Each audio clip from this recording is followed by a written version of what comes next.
What's that, brother? What's that? A chain of condoms? What you got? Oh, man. You know, yeah, I'm messing with you. Gotta be safe, man. This guy. You know how they be connected and shit, all them fucking 30 condoms in a row.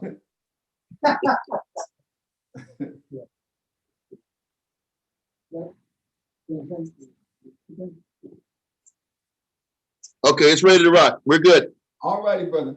So like I was saying to the brothers here and the sister, shalom to the sister in the back also, that I'm going into the mode of teaching with the intention of inspiring brothers to come near to y'all, man.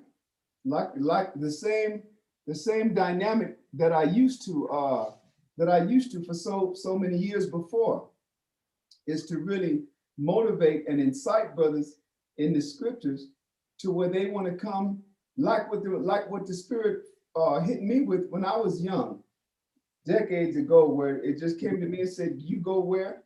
Go to the fountain where your teacher drank from. Those were the exact words that came to my mind, man, repeatedly until I what you call it, put in my letter of resignation, resigned from my job and left. And so that's the mode that we're in. And last week we opened up on what it's really like abiding in Christ. And so the first thing that we dealt with was the level of sacrifice that brothers have to be willing to make. And you know something, it's not even, when I say have to be willing to make, believe me, man, when the Spirit of the Most High and Christ hit you, it's not even a sacrifice that have to be made. It's a move that you have to continue with, because there'll be a, how can I put it, almost like like a rising, intensifying sense of hunger for the word. It'd be an intensifying and deepening desire to really immerse yourself in this dynamic. Like that's what it was for me. And when I say immerse myself, I didn't know what to expect.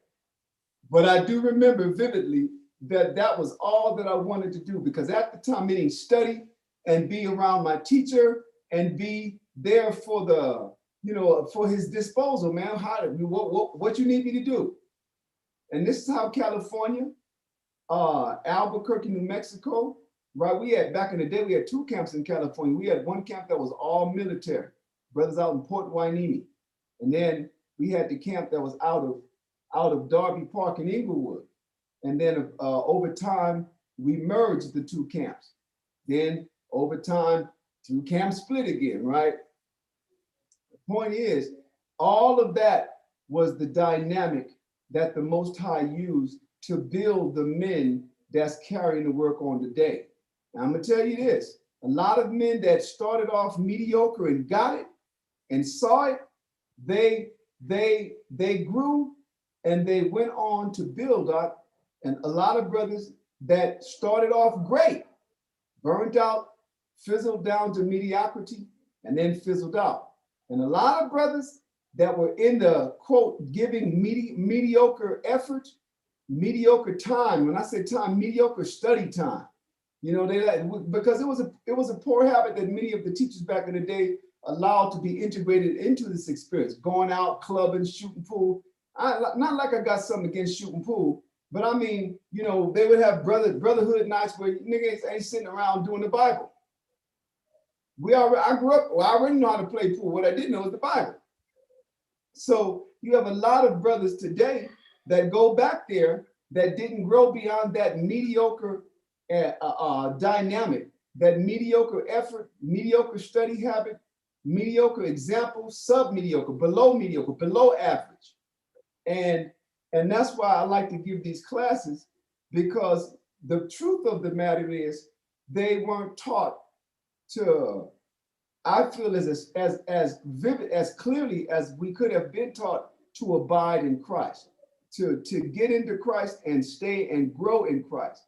And so that's what we're going to go over today. Last Friday, we went over the sacrifice, the having to separate yourself from your family if that need be, to having to lose and be willing to suffer loss because that's the platform, that's the dynamic that the lesson is given in. That's why Christ said, if any man come after me, just paraphrasing one of the verses that we went over.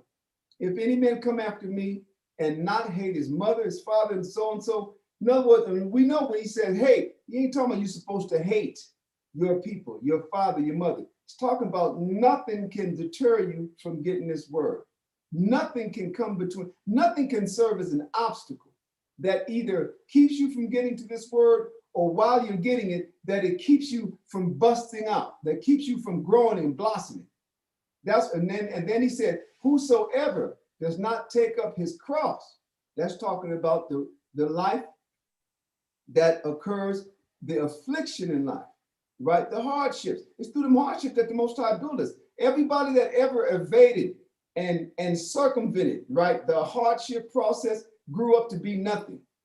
Their teaching is uninspiring. Their teaching is spiritless. Why? Because that's how you get it. And that's why Christ said, if you do not take up your cross and follow after me, you cannot be my disciple. Remember, the disciple is a student. So that means Christ expected for us to learn through suffering. He expected for us to learn by way of sacrifice. That's why we had to leave everything. He expected for us to learn by what? By being, by abandonment. That's why when your people can't have their way, I say your people, one man it could be his wife, another man it could be his family, still staying with his parents.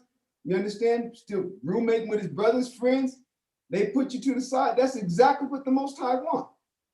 But he says, if you're not willing to do that, you cannot be my disciple. Why? Because that's the format that Christ and the discipleship is taught and learned. It's in what? It's through hands-on suffering after having sacrificed, after having left something for this. So let's go to, let me do it like this. Let's talk about the entry-level experience. Because I'm not just talking to you brothers, I'm talking to brothers, brothers and sisters, who is ever listening. Entry-level, the entry-level mentality. What mentality are the teachers supposed to craft and cultivate you into when you come into this truth, the entry-level mentality that you have to maintain and then build upon. And that's what we're going to go over with chapter 6 of Ecclesiastes in the Apocrypha, right? I'm going to see if I'm a Yetazaz with us, and if not, then Marwala, you can go ahead and pick that up. Let me just go on and shoot this brother a text real quick. You want me to read it right now? Yeah, go ahead and read it. All right, come.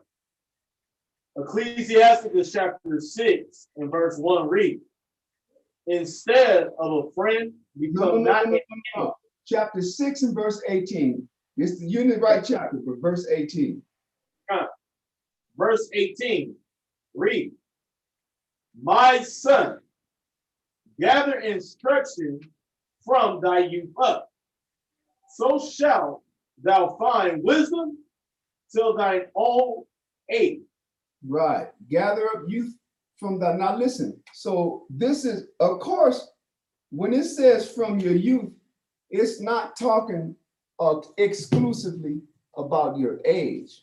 It's talking about from the time when we all come into this truth, we're young. The scriptures tell you, as babes desire ye sincerely the milk, right? The milk of the word that you may grow thereby. So we're babes when we first come in. So when he say gather up instruction from thy youth up, that's talking about from the first time that you're introduced to this up until what? Up until, listen, I'm still learning. That's why I said from thy youth up, so shalt thou find what? Read it again. So shalt thou find wisdom till thine old age. So shalt thou find wisdom until thine old age. That means you're going to what? You're going to constantly be acquiring wisdom as you age. You don't get to a certain point and now you're just wise. Now you know it all.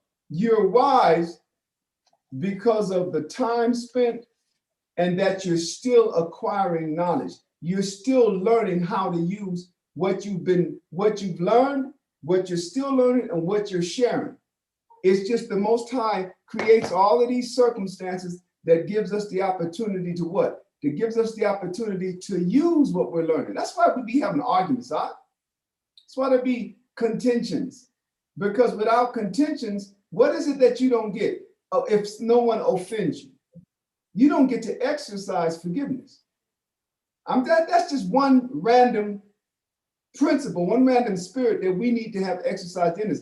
I say random, but it's one of the most important ones because it's the least practiced among us in the world. We forgive everybody but ourselves.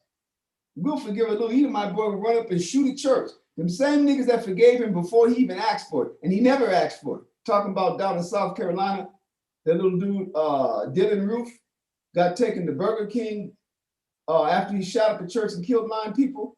Before this dude could even say, I'm sorry, which he never said, before this person could even ask for forgiveness, which he never asked for, the damn church parishioners was already, we forgive him, we just want to know why, nigga. But that same disposition, we don't exercise toward each other at all. And you can't bend our arm to make us do it. So when we come into the truth, that unwillingness to forgive one another, that unwillingness to recognize and accept the fact that we're nothing but fallible creatures. We are made to make mistakes. Instead of doing that, we hate, forgive everybody but ourselves. So when we get into the truth, the Most High measures our sincerity, teaches us this information, and then gives us an opportunity to take those evil spirits, to take those evil sentiments and exercise them out of ourselves. So if I'm going to exercise, I'm speaking of one of my hardest things to break, if I was going to exercise or have my unforgiving nature exercised out of me, what's the only way that I could do it? In other words, I'd have to go through a dynamic that would allow me to exercise forgiveness because I'm unforgiving. What I lack is forgiveness. What I lack is the desire to forgive. But if I'm sincere to the Most High in Christ, then what is it that the Most High is going to do to measure my sincerity? He's going to put me in multiple circumstances where I'm offended and I have to forgive. Why is that? Because without that exercise, that's a spiritual muscle. And like a physical muscle and like a mental muscle, anything that you want to acquire, any skill that we want to acquire, we do that through exercising, so that we end up with a what? We end up with a physical muscle memory. You got cats that can pick up a guitar and get on the what? Muscle memory. They've been playing since they was 5 years old. They just know that they pick up the guitar, they sit behind the piano, they pick up the saxophone, and they body do the work. Why? Because they practice so much. And then they're so conscious of it that when they want to change something, they actually can change it, and you won't know that it changed. I mean, in other words, you'll hear it, but there won't be no, hey, shalom, Mama Yetazah. We're in Ecclesiastes chapter 6, and at verse 18 in the Apocrypha. Yeah, you won't notice that the brother had to think before, to make okay, I'm gonna do this on this verse, I'm gonna do something different. Because even that's exercise through repetition. He grew up hearing his friends, hey man, come on outside and play. No, man, I'm practicing my guitar. Oh, nigga, you know how our people be doing. Hey, come on outside, let's run to the mall. Let's go to the club. This dude was always behind his instrument. So that by the time he got 20 years old, 18, depending on how when you started, he had been behind that instrument practicing all of his scales, all of his modes, all of his progressions in the circle of fourths, circle of fifths, everything he could possibly do to it, no matter what you ask him to do, it's all muscle memory. That is how we have to be with the qualities that Christ is teaching us. And in order to be like that, we have to what? We have to be taught. And so to this very day, I'm still learning through because you can't get the repetition that you need to have forgiveness exercised into you, the repetition that you need to have generosity, charitability exercised into you. It's going to take the rest of your life, because we ain't going to get that many opportunities to give a whole lot of stuff because we're being punished. So the Most High is going to give you opportunities to exercise forgiveness and charitability that starts from the time that you begin to understand what it is you're learning until the time that he comes back. That's how long we have. And really, if you're locked in the spirit, you'll pray and ask the Most High to enhance your learning experience by giving you what? As many opportunities to exercise these principles as possible. That's why this verse says, gather wisdom from thy youth until thine old age. Because you ain't gonna get it in the first 5 years. You ain't gonna get it in the first decade. I'm 3 decades plus in and still finding, just now starting to see what it's really all about. It's just now coming to me, man, this is what it's been all about. Wish I'd have saw this back in the 80s, back in the late 80s. I ain't coming to the late 80s. I wish I'd have been like this by the time I moved to New York, but it wasn't meant. You can't get it. That's why there's a scripture that says it is not meant for man to know everything. What is it? Man cannot know everything because man is mortal. You know what that means?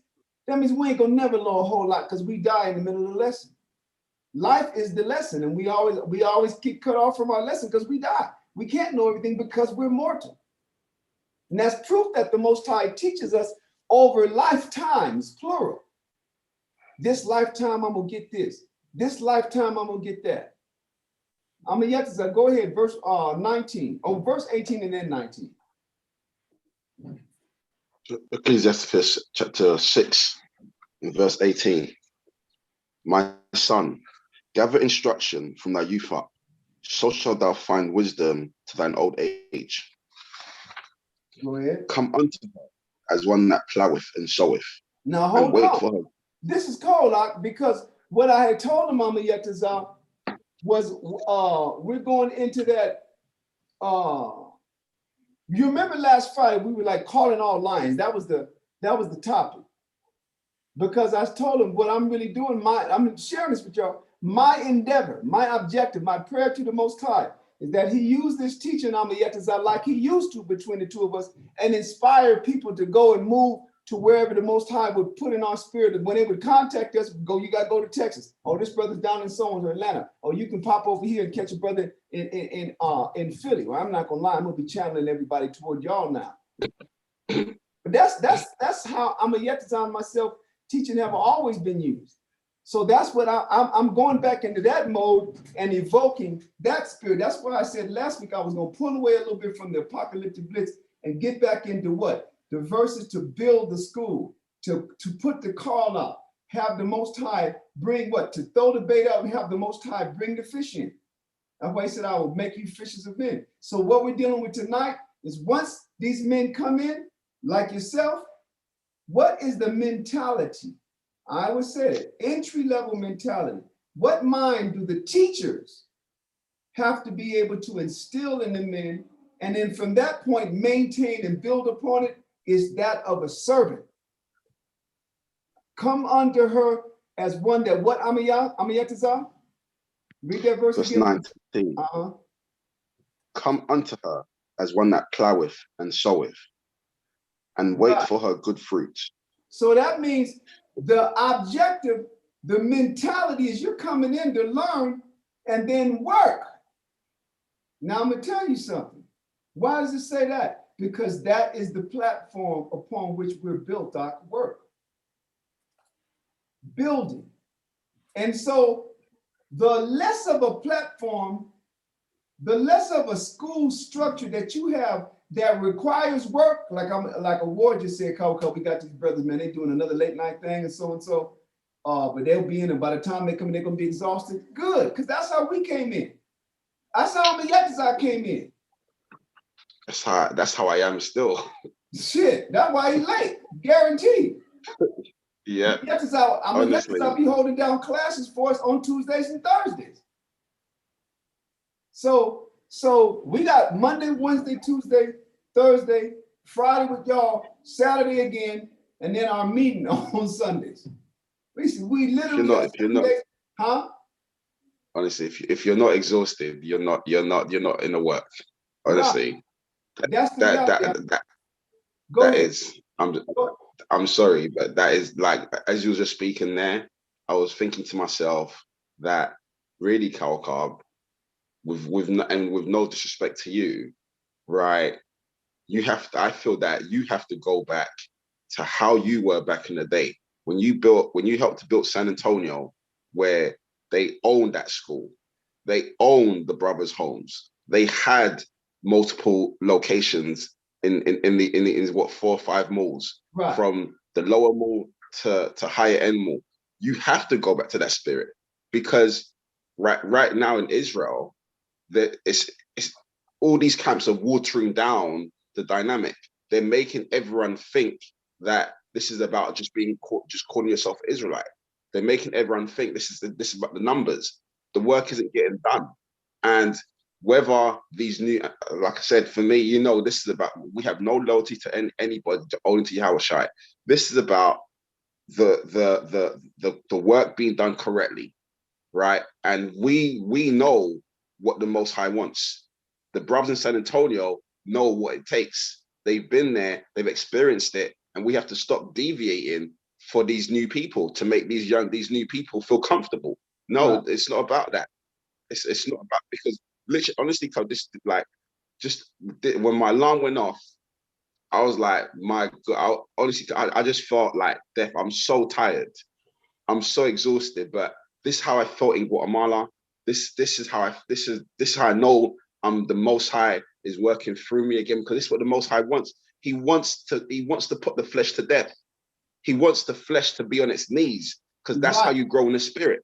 Because Right. even just 5 minutes ago, I was sitting here. If you saw my face, I had no energy. I was like, how am I going to get through this class? But the spirit is coming back to me now, and Exactly. and you can see me. I'm getting more animated again, because the spirit, that tiredness is leaving me, and the spirit of Yahushua is coming to me, and I'm getting stronger with every moment. And this is what these brothers need to understand. You have to be literally just exhausted mentally, emotionally. You've given your all. That's when that's how you know that Most High is working through you. And Listen, anything else, it's not only that's when I'm sorry, it's not only that's when that's the only circumstance where the spirit will come to you. That's the only way yes, you can relinquish the flesh, through what? Exhausting it. That's how you put the flesh to death. But that's at the same yeah, time how you activate the spirit of the Most High. I exactly. mean, yet it's 30 And minutes that's what before I start. Go ahead. No, you go ahead. Go ahead. I was going to say 30 minutes before I came on, but I'm finishing up my last piece, moments of therapy. But Yeah. I mean, yes, I can tell you, my body is so messed. You guys would know it. My body is so messed up. Yeah. I'm in there. Outside of class, first of all, it takes me forever to recover the next day. But no matter how exhausted I am, I have to pull myself up, do what I got to do, and I have to run through a physical therapy that Amayetazar starts off at 2:30, and it don't finish until 15 to 20 minutes before class starts. Because if I don't do that, and These I've guys done don't it know. before, if I don't do that, I can't walk the next day. My back locks up. And that's the Most High not letting me get lazy. He's not letting me, he's not giving a damn about my flesh, y'all. But now what you're saying, this verse here, I want you to make your point, Amayetazar. Come unto her as one that ploweth and soweth, and wait for her good fruits. I want to focus on, we're both focused, and we'll stay here for a while, on come unto her as one that ploweth and soweth. Now, the point, after what Amayetazar just said, what I was going to say before he said this, I'm glad he had his speak, he's going to say some more, is if you don't have a platform that's designed for men to be able to come in, learn, and simultaneously work, your probability of growth is small, because you grow having these principles exercised in you through labor, through laborious husbandry. That's why the Lord said, hate not laborious husbandry, which the Lord hath ordained. Because that's what he uses to build Jacob. See, he don't tell you what he do to build Abraham, but Abraham had massive cattle. How do you think he got that? Chilling? What do you think he used to raise and make a man out of Isaac? Spoiling him so that he would turn around and squander wealth and not have anything for his posterity? No, not at all. And then you see what his Jacob was under. And then when he went to his father-in-law, or his uncle that turned into his father-in-law, slave labor for 20 years. But look at what type of men those men were. I'm going to tell you this, nothing builds you. Nothing builds the character, and nothing gives you the opportunity. If a school has a school and they don't have a platform for men to come in and do more than just pontificate out the Bible, your probability and your potential for growth is minimal. And that's why I listen to a lot of these guys, and like I said, they can't hold my attention for a couple of seconds. Nothing against them, but there ain't no fire behind their work. Ain't no fire behind their word. Why? Because they ain't have to kill their flesh. And you kill your flesh serving others. You kill your flesh being your teacher's servant. That's what happened with myself. Brother, we had people, when we was in New York, we had 40-something guys that we was teaching where class didn't start till 2 in the morning on the Yatazah. From 2 in the morning till 6 in the morning. All Levi, all Haitian dudes over in Flatbush. I'll never forget them days. I hated that shit until I started loving it. Until I started seeing what it says. Come unto her as one that ploweth and soweth and wait good for her fruits. The Most High Spirit was coming to me powerfully in my teaching. But you have to inconvenience that flesh to break it, because breaking it is what opens the door for the Spirit to come in. And when I say the Spirit, it's just that I'm a Yetazah. We just now starting class right here, right? What time is it where you are? 2:41 in the morning. It's 2:41 in the morning, and this is early for him. We usually on Monday, Wednesday, and we don't get started until an hour later. Yeah, and go for 3.5 hours. On Saturday, it's 7 hours straight. Then he got to have a council with me and another brother on Sunday. But that's what builds you up. That's how it was out here. What time did we get off of work when our store was growing and building on the Yetazah? Around midnight. It closed at midnight. We didn't close until the cafe closed. So that means we first closed at 1 o'clock, because remember the laws, you could keep it open till 1 o'clock, and that's when you had to stop doing all alcohol. And then after 2 or 3 years, the Most High blessed us, and the traffic slowed down. So we got to get an hour off. We got to get off at midnight. Then a couple of don't forget. Huh? Oh, don't forget, you got there. We started at 8 a.m. Yeah. Oh yeah. Now you got to tell them the Go ahead. You got to tell them the full hours. We was there from 8 a.m. to 1 in the morning, then till 12. This is what the Most High wants. So anyone trying to tell you otherwise is deceiving you. And anyone trying to tell you otherwise is teaching the doctrines of men. There's only the scriptures talk about the straight gate. The Most High wants you to afflict your flesh while you're on this life on this earth. Yeah, that's what it boils down to. That's what it boils down. This is not about comfort. It's not about it. And as much as my flesh is hurting, I'm loving it, and I want more, because I know this is what I need to go through to get more of the Most High. See, that's people really locked into Christianity still. They're holding on to that Christianity and that perception of the Most High, in terms of, the Most High being all love. And if you're getting close to the Most High, everything good should be happening in your life. Your life should be easy. Your life should be rosy. Your life should just be like just nice. That's Christianity. That is not the Most High. Right. It's not honestly, the Most High wants you working ridiculous hours. As Kalkab said, I'm getting up on Tuesday, Thursday, Friday, at 2 a.m. for 3 hours, right?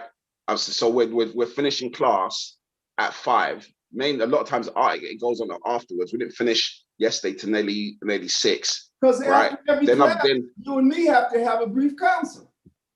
Exactly, and then not to mention I'm a single parent, right? I have my daughter. That then as soon as class is finished, right? Then Hold I have on, to then stop. While class is finishing, we're watching Amayetaza prepare breakfast for his daughter. Yeah. And so Yeah. when they say good night, Cow, good morning, Amayetaza, that's the running joke with the other congregation. Yeah. Because For it'll be real. 6 in the morning this time when we finish. Yep. My day literally starts at 2 a.m. Once, like right now, I'm not going back to bed. I'm not going back to sleep. My day has started. As soon as it's done, then as soon as class is done, I'm waking up my daughter to eat. Right. Then I got a bathe her. Then I'm taking her to school. Once I drop off at school, then I'm at work. And I'm at work basically from 9 till 5 in afternoon. Got an after school club. And I go up, then I go and collect her from after school club, right? Take her to her swimming lessons or gymnastics, whatever she's got on that particular day. Then I'm putting her to bed. Then it's the same again. It's class again. That's my life. And his break, You know, the break he get is on Sabbath class on Saturday tomorrow when we do a whopping 7 straight hours. That's his break. That's his rest. Exactly. That's what we be doing. Exactly. And that's how it's been since I came into the truth. That's what I said. Yeah. Now, I'm going to say this to you. You hear like a war opened up and told me about the brothers, they're going to be coming in late, and a lot of them probably won't because they're tired. Watch what gets done there. What you got? Exactly. Listen, you already are beginning to have benefits, and you know it. Look at the hard work that you're putting in, but it's already bearing fruit. You 100%. guys know that. I'm not at liberty. You guys, it's your congregation. You know what's going on. I'm not at liberty to shout it out because it's all in the internet world. But you know what's taking place that didn't take place in the previous 18 years. Yeah. Because the Most High was not pleased with the work ethic. Simple and plain, huh? The Most High be about work, huh? So that's what this mentality. It says, "Come unto her," meaning. Remember what did verse 18 say? "My son, gather instruction from thy youth up. So shalt thou find wisdom till thine old age." So that means when it says come unto her, it means come unto the dynamic of being instructed. Come unto the wisdom gathering process, ready to work as one that ploweth and soweth. And if you ain't never did no husbandry, meaning field work, garden work, farm work, and you don't know what work is. Building something, construction. We ain't talking about somebody sitting behind the computer, some analyst. We're talking about work. That's what so now take that mentality and come to this experience with that. And then you have to take that mentality, maintain it, and build upon that. You can never discard that. I never got to a point where I'm like, okay, now I'm a such and such, I got this much rank, and so I'm gonna take it easy. Throughout all of my years, my decades in this, I've always, my goal, and the Lord knows this, is because it's like that with himself. My goal is to outwork my subordinates, to outwork my peer, and to outwork my elders. That's my objective. I'm trying to outwork everybody, and that's how the blessings come. I got to tell the story. Go ahead, Al. Sorry, I got to tell the story, right? And for me, I thank the Most High every day for Calcab and for sending me to Calcab, because I honestly, it's changed my life. I'm gonna use the rest of my not just my life. I'll be right back. Okay. Not just my life, but other people that have come into my life, because I've been able to share the wisdom that the Most High used Calcab to impart onto me, and the experiences. Right?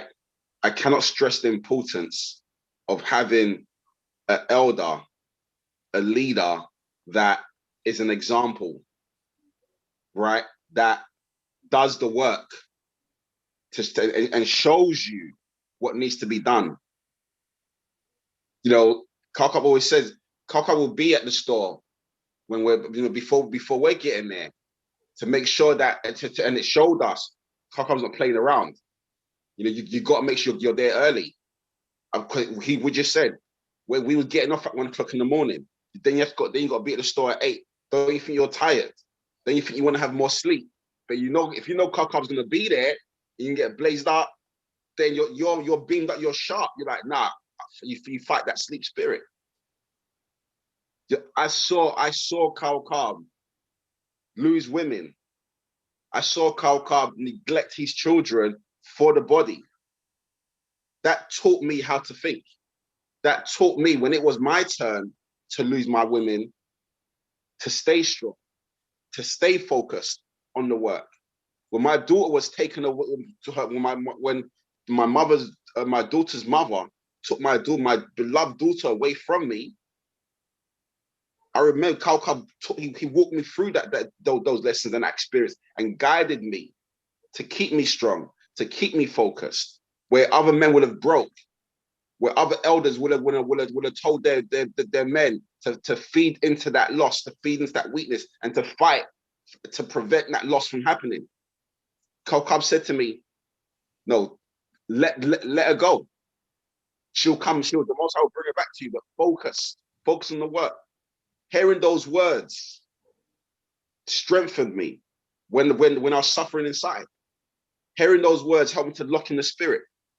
And Carl Cobb was only able to teach me that because of the numerous children that he's lost, the numerous women that he's lost. I cannot stress the importance of having an elder that's given himself to the spirit and has truly walked it. So therefore, you can see it. You're observing it. So then it inspires you, it strengthens you. When we'll be working out in the gym, and this is no word of a lie, I was 27 years old.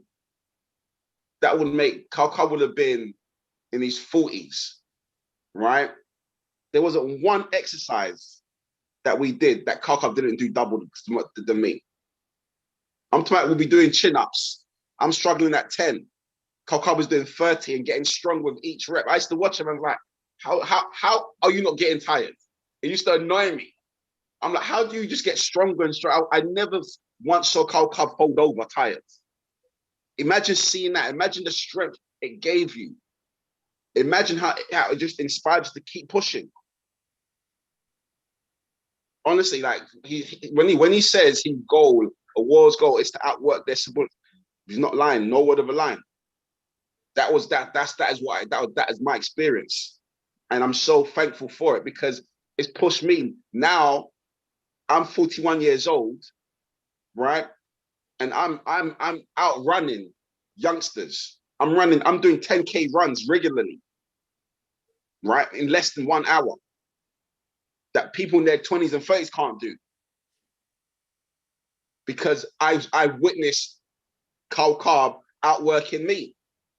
So my goal now is to outwork these youngsters. It's not about age. It's about the spirit that you lock into. And that's why I keep stressing that the importance of these elders. Honestly, when I see an elder that's just fat, I'm just like, what? Like, you're clearly not in the work. I'm sorry. Well, you know what? They don't really see. I'm sorry for cutting you off, but just on that point, what I'm hearing, because that's the thing that bothers me, is they don't recognize that they are the work of the Most High themselves. They are the work. Yeah. We're the work. You men and you sisters are the work of the Most High. I'm out here doing the work of the Lord, right? And they think that street teaching is the end all of it. No, brother, that's you. That's you creating work for yourself. Street teaching or any other radio show, this thing, the live stream, all of this, what are we doing? We're actually creating work. This is the aspect where Christ said, follow me and I will make you fishers of men. So we're fishing for men now. But we ain't got shit to do till they get here. Then once they get here, the work begins. So these men have forgotten that they're as much the work as anything else. I'm a Yaktazar, like I went through a cleanse about 2 weeks ago. Every time these are the things that I do for myself, working on me, because you talk about how big these men are. Brother, you can't do this. The older you get, the more fit you're going to have to be. This is a young man's job. Yeah. This ain't no old man's job. I'm talking about counseling as well. Yeah, I have the advantage of the years, but I still got to be able to sit up. I still got to be able to walk. I still got to be able to run. I might have to be able to fight. I don't know. So how am I going to let myself be 5'5", which is my height, and get anything over 180? The heaviest I've been is 205 pounds, and that was all muscle. Now, I'm 57 years old, and that's inconvenient. So my dynamic on the yet desire, my goal is to be, by the time I'm 60, which is going to be 3 years from now, to be at 160 pounds. And I'm at 100. I might be a little lower now because a couple of weeks ago, my body had a flush, a cleanse. It wasn't no sickness. It just a very inconvenient stomach. I had diarrhea for a couple of days. I took all liquids, and I said, okay. I told my woman, I said, now that I'm going back to eating solid, I want half of what I used to eat a week ago. And brother, that's getting me through the whole day. I ate one meal, a very small portion of rice and vegetables and some chicken in the morning, chicken stir fry. Man, I'm cool. I'm drinking my glass of water every hour in the hour. I wake up in the morning and I take my liquid vegetable smoothie and a fruit and green food based supplement. That's what I do before I eat. Then I got to get my back worked on, because if I don't, I ain't gonna be able to walk during the course of the day. After that, I eat my breakfast. Every hour on the hour, I drink a glass of water until an hour or 30 minutes before class. Then I have me this container right here full of mixed nuts, which ones are almonds, cashews, and walnuts, and a mug of milk. That's my dinner. So I'm probably down to about 175 now, but I do that. Why? And then every Day of Atonement, I make it a point. Once we done fasted, okay, I shave another portion off and say this is gonna be my new portion for this year. And what happens is it's been making my body eat the fat. I don't have a high fat content because I know how to make my body use its reserve energy. But brothers don't think like that. They'll go and read 1 Corinthians, bodily exercise profit little. Yeah, nigga, it didn't say it doesn't profit nothing. They be pulling scriptures saying basically I'm supposed to be so damn big I can't walk. I'm gonna start calling these cats the type 2 crew. Everybody look like they got type 2 diabetes, man. All these powerful ass generals run around here my height and 600 pounds between the one of them. Literally, that means, do you take you serious? Are you a part of the work? Are you not? Do you believe that you're the temple of the Most High? You think the Most High want to be swimming through, 300 extra pounds of fat? While you up there pontificating, no, and the commanding, and the elders, it's ridiculous, huh? Everything that we put our hands on is the work of the Most High. Everything. That's why the scripture said, for whatever thou find thy hands to do, do with all thy might. That's the reality. Let me say this out. If our business was gonna be shining shoes, man, we're gonna be ended up with rich folks shining their shoes. If we're gonna open a business detailing cars, it ain't gonna be long before we doing Ferraris and Lamborghinis. That's your objective, huh? You always start at the bottom and shoot for eternity. That's what you're supposed to do. And if you don't have a platform, if your school, you guys do. See, that's why I'm giving a class here. You guys have a class where, first of all, the men involved and the sisters involved is what make it work.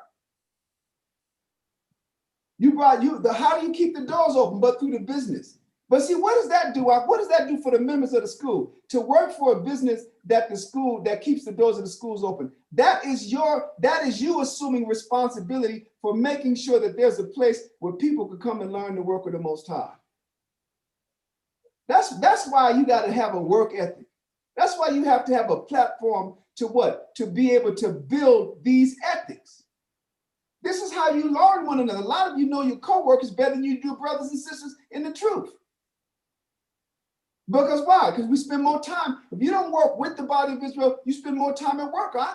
That's reality. That's what happened with me when I came into the truth. I was working 5 days a week and I had 2 days off, and only one of those days I had with my teacher. And I prayed and actually I said, well, I need more time in class. I need more time with my teacher. The Most High blessed me. I got a promotion, I got a raise, and I ended up working 2 days and had 5 days off. But I showed the Most High that's what I wanted. So this verse, when it said, I mean, yeah, you were saying some more. Go ahead and continue, Ak. I'm sorry. I cut you off when you talking about you be seeing these big old brothers out, these big old generals. Yeah, and yeah, when I see them, I just, like I said, I see sloth. Right. You know, I see a weak mind. You know, yeah, like I said, I don't see Yahushua in that person, because they clearly don't understand, you know, what it takes to grow in the spirit. Because it's just like, for me, the way I see it, Kakak, is people in the world, they look at, you know, people that have made it. You know, they look at, you know, CEOs or these celebrities or these rich people, and all they see is, you know, their lifestyle, the riches. They don't see the sacrifices that they had to make. You know, they don't see the work they had to put. And they think, oh, it's easy, you know, to make it in this world, when it ain't. But being in the Most High, in the truth, is harder. That's what they understand. To get closer to the Most High, to be powerful in the spirit, to get the wisdom that we hear, that we read about in the scriptures, to get that is more. The Most High demands more than what Esau demands to give to bless you with money. Right. Right. And so when we're talking about these mad hours that the Most High wants you to work, if you're not doing that, if I'm hearing you, because that's the thing, Israelites think, oh, all you got to do now, as you keep saying, is just read the scriptures out. Go into a street corner and read the scriptures, and you're in the work. No, it ain't. That's not it. That's not it. That's the very basic. Exactly. But is the spirit with you? You know, anyone can watch you. And even in that, the work ethic is poor. It's horrible. Yes. We used to go out. We had to be on every street corner we were. We had to be there at noonday, and we taught till 10 at night. These brothers don't do that. Wow. Yeah, everybody held posts. We had our system down pat. The fewest hours we had, the street speaking that we had to do the least time speaking was Venice Beach, because the place shut down. You know, started getting freezing cold from the beach. We'd be right there out on the beach. We'd get there at 12 noonday, and that was the zone where we shut down at 7. But every place else we've ever worked, brother, it's always been, you be there at noonday. You got to get up, have everything out the way, van packed, all that, and we got to be at the zone, blowing them horns and reading Deuteronomy chapter 6, right? Verses 1 through 4, whatever, verses 4 through 6, I think. And that's noonday. And then we went, you know, depending on the speakers, right? 15 minutes, this person went out. Every place I ever spoke, I always spoke for 3 or 4 hours. Opening up, and then the last 3 hours closing up. The Most High was showing me that work ethic.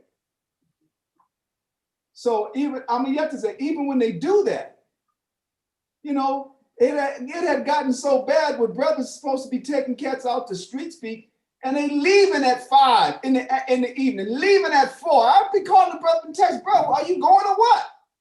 Yeah, we waiting for damn, man, the fucking day is gone.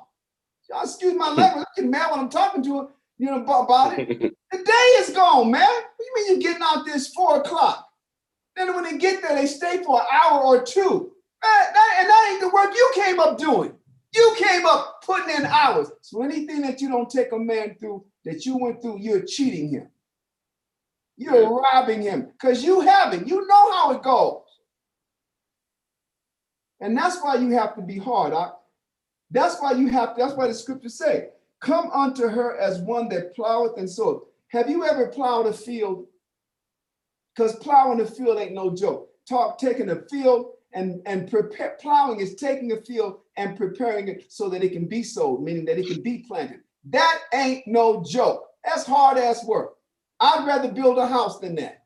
But I don't know how to build a house. I know how to do that. I've had to do that was my job in one of my foster homes. Got there, got to learn, you know, find out who the parents are, what the thing is. Okay, now I need for you to turn all the soil over in this whole backyard. They took their backyard and turned it into a food producing garden. Now you got to go take this area. We want you to do the same. We're going to planting corn in the middle of Los Angeles. And then behind one section of rooms, I was raising chickens. Behind another section of room, I was in charge of the rabbits.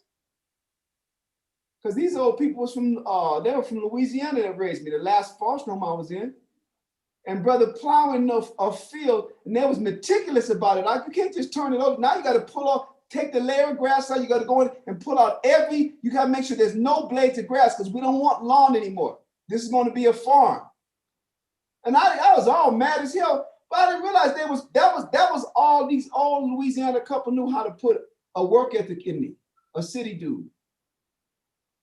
So when it says come unto her as one that ploweth and soweth, it's telling you, be ready to get your fingers, your dirt under your nails.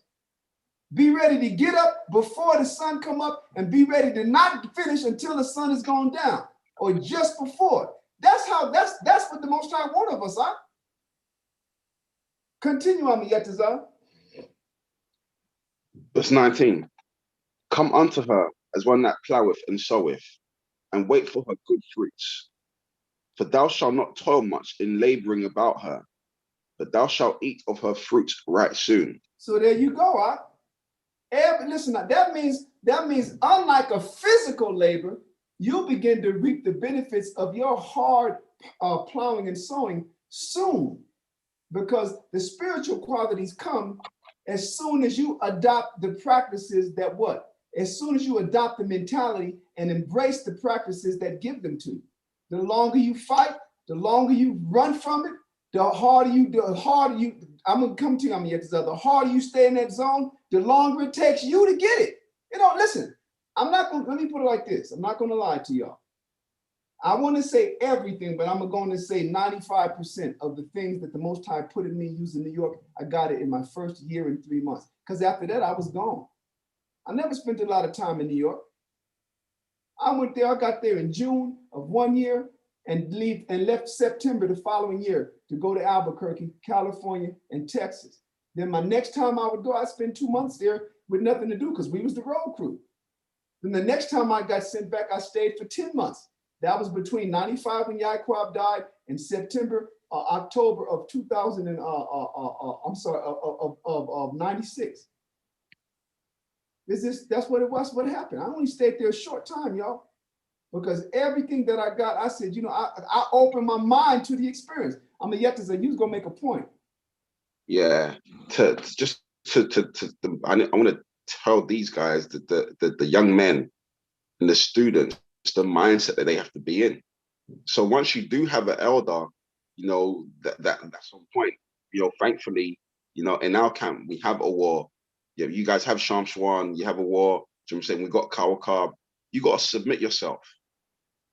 And when I say submit yourself, I'm talking about completely. Yeah, friends, family members, they might say to you, they control you. You're in a cult. Ignore that shit. Ignore it. It's either you're about this life and the Most High. I'm sorry, that's coming from within Israel as well. Ignore that as well.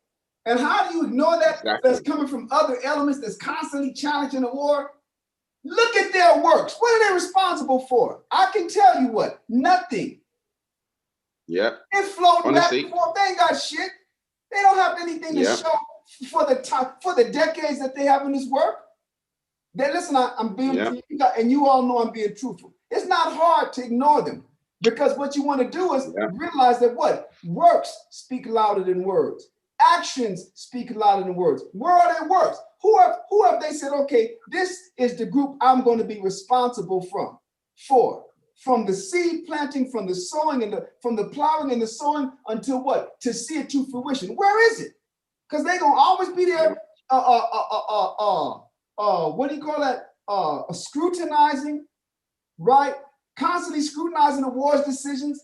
I'm aware of all this. They be calling him all talking about he's a tyrant. What tyrant ever moved and worked with their students until their back went? And you guys remember just recently, a couple of months ago, War's back was out for how many weeks? You know how it got like that, right? Moving with y'all, doing your work with you, because that's what you're supposed to do. But these guys is calling him a tyrant. Talking about he's trying to operate like a king. That's a damn lie. What king goes down there and gets their fingernails dirty? But at the same time, scrutinizing, constantly criticizing awards and Shamswan and Dawayad's work, they have nothing. They'll be right there in San Antonio, won't come by the school. Bouncing from this place to that place and nothing to show between the two of them. Why? Because they're full of shit. That's why. That's why. Yeah. Go ahead, Amayetazar. You brought it up. I'm sorry. Exactly. Yeah. Like honestly, like I'm just keeping it super real with you guys. You don't know, and I hope Awar is telling these guys his story, his experiences in the truth, because they need to hear it. They need to know it.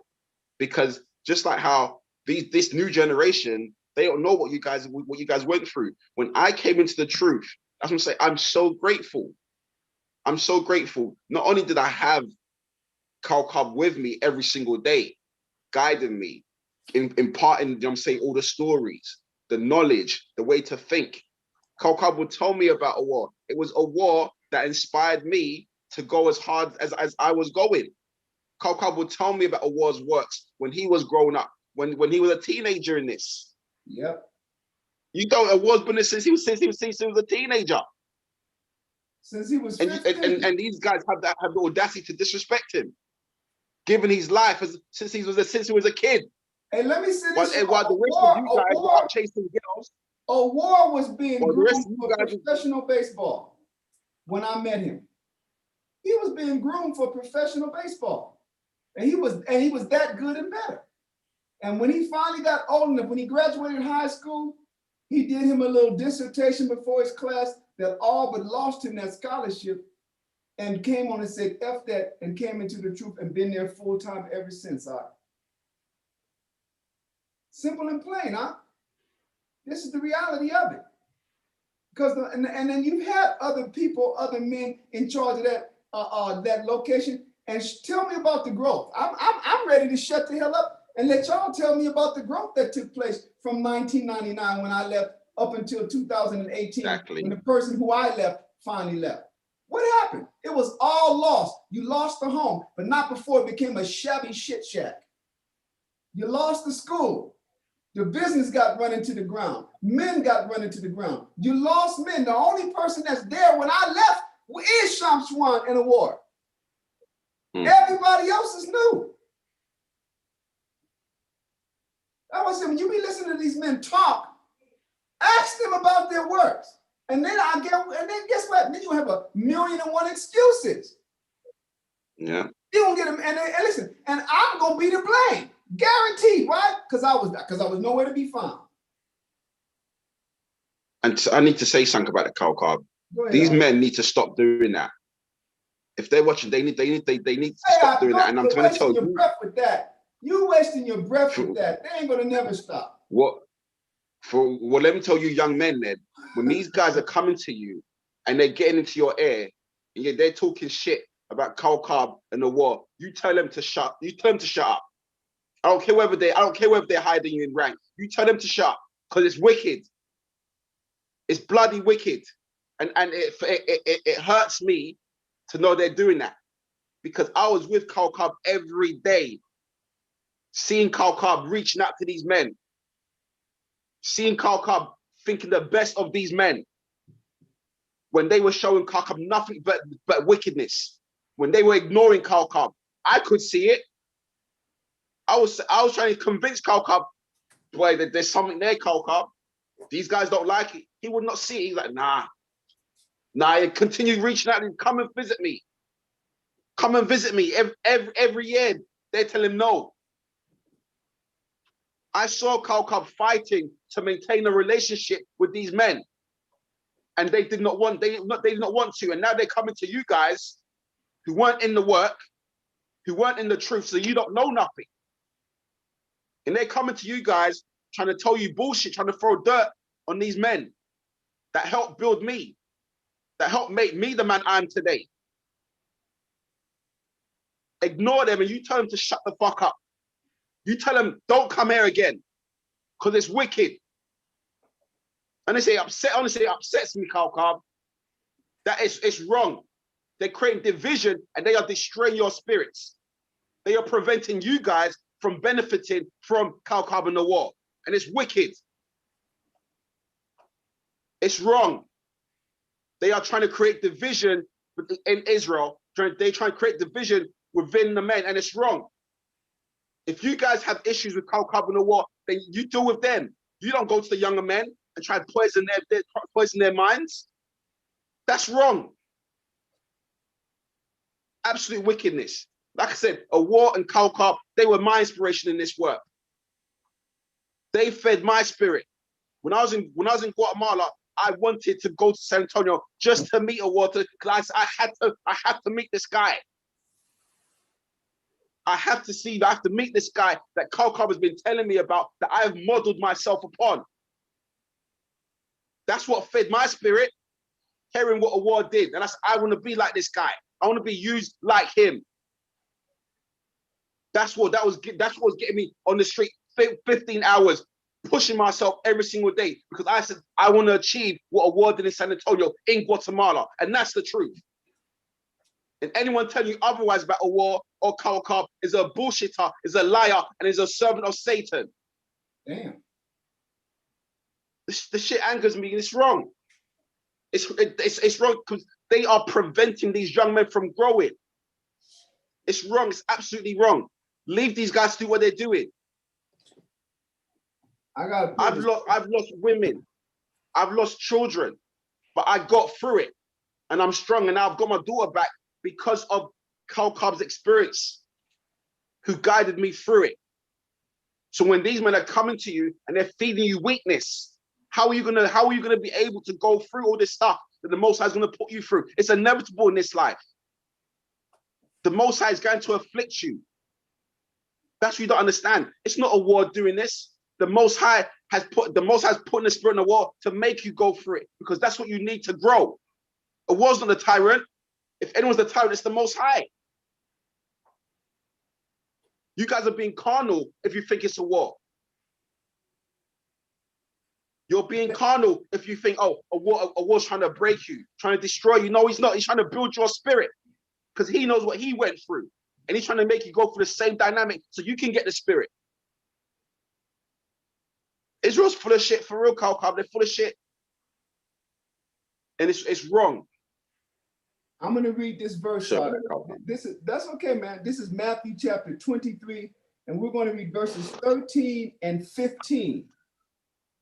Matthew 23, because it's basically what you said, your description is of those deeds, those negative deeds are here. And Christ characterized such actions as those of hypocrites, meaning actors.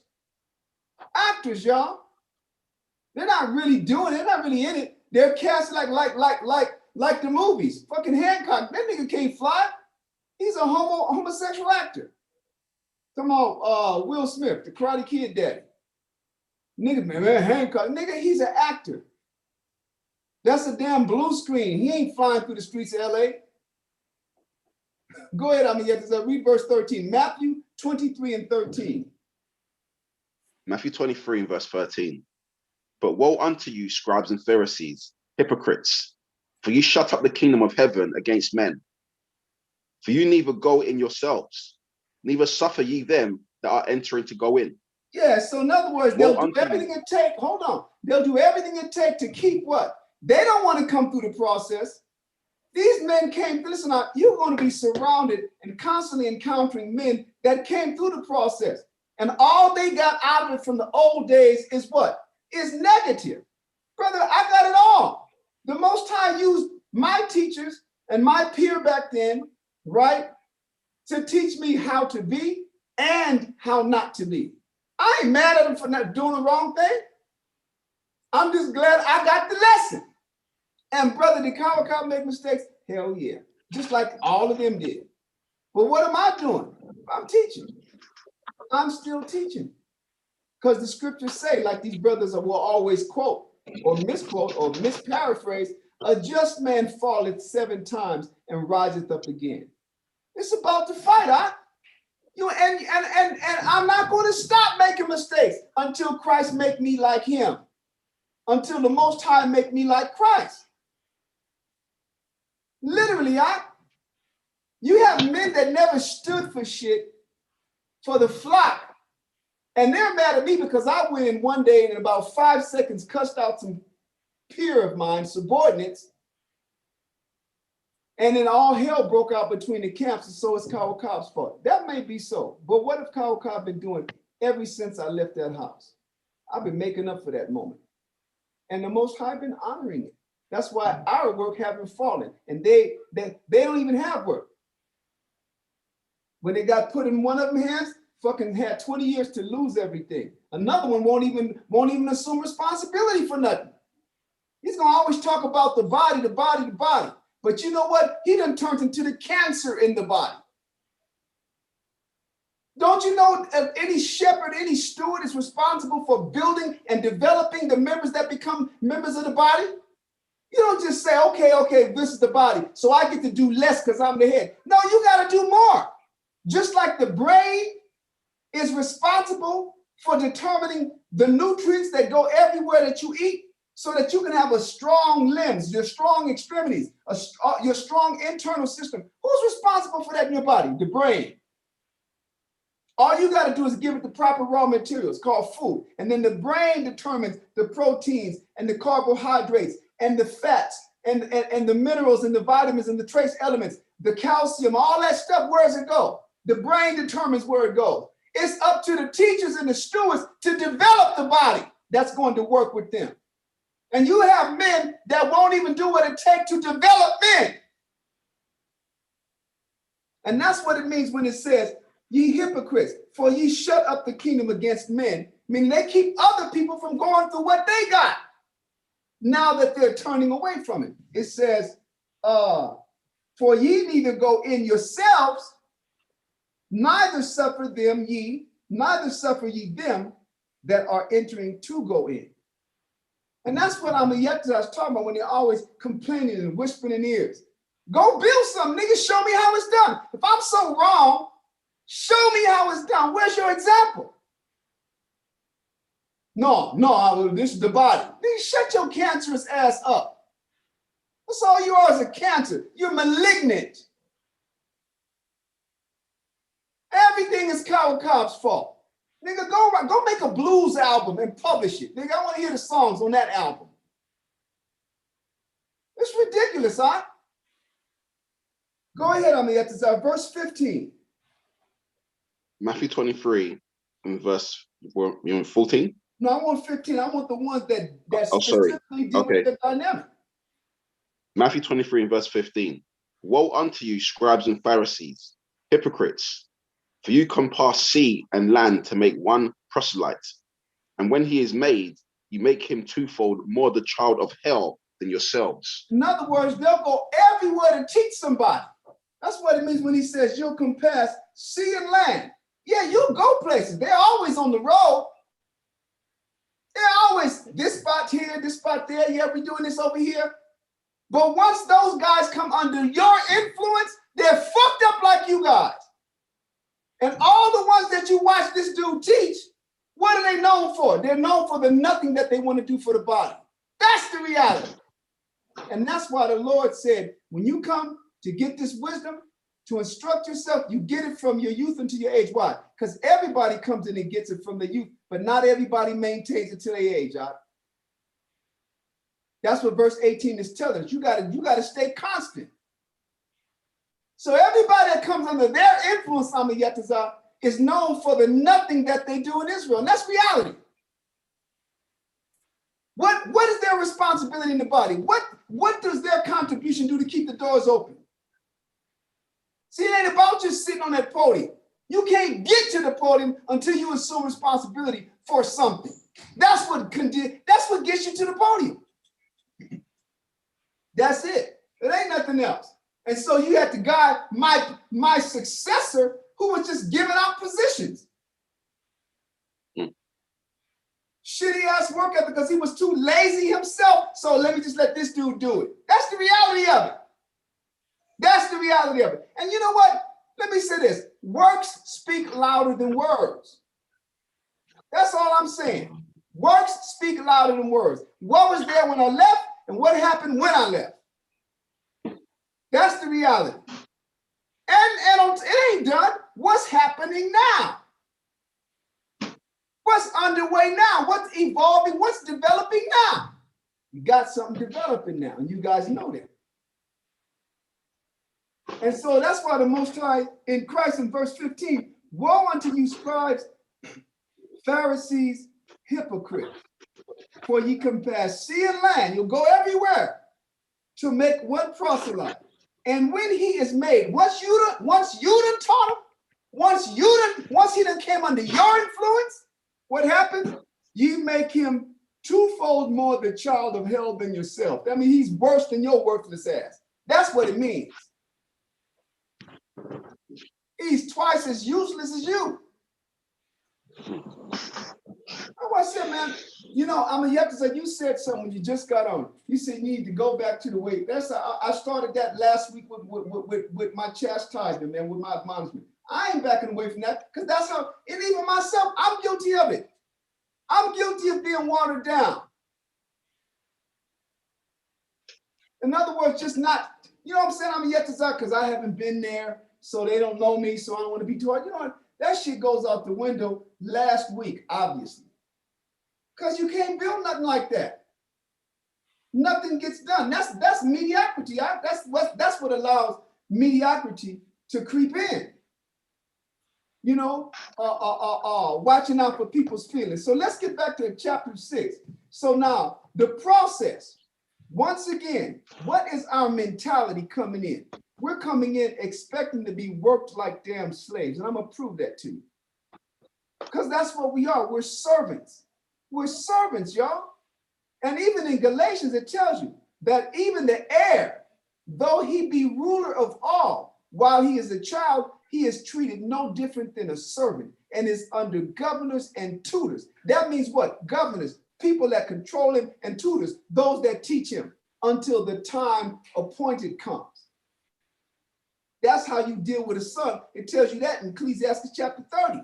Chapter 33 in the Apocrypha. How do you raise your son? You got to put his ass to labor's work and you have to whoop his ass. That's how you have to treat him like a servant.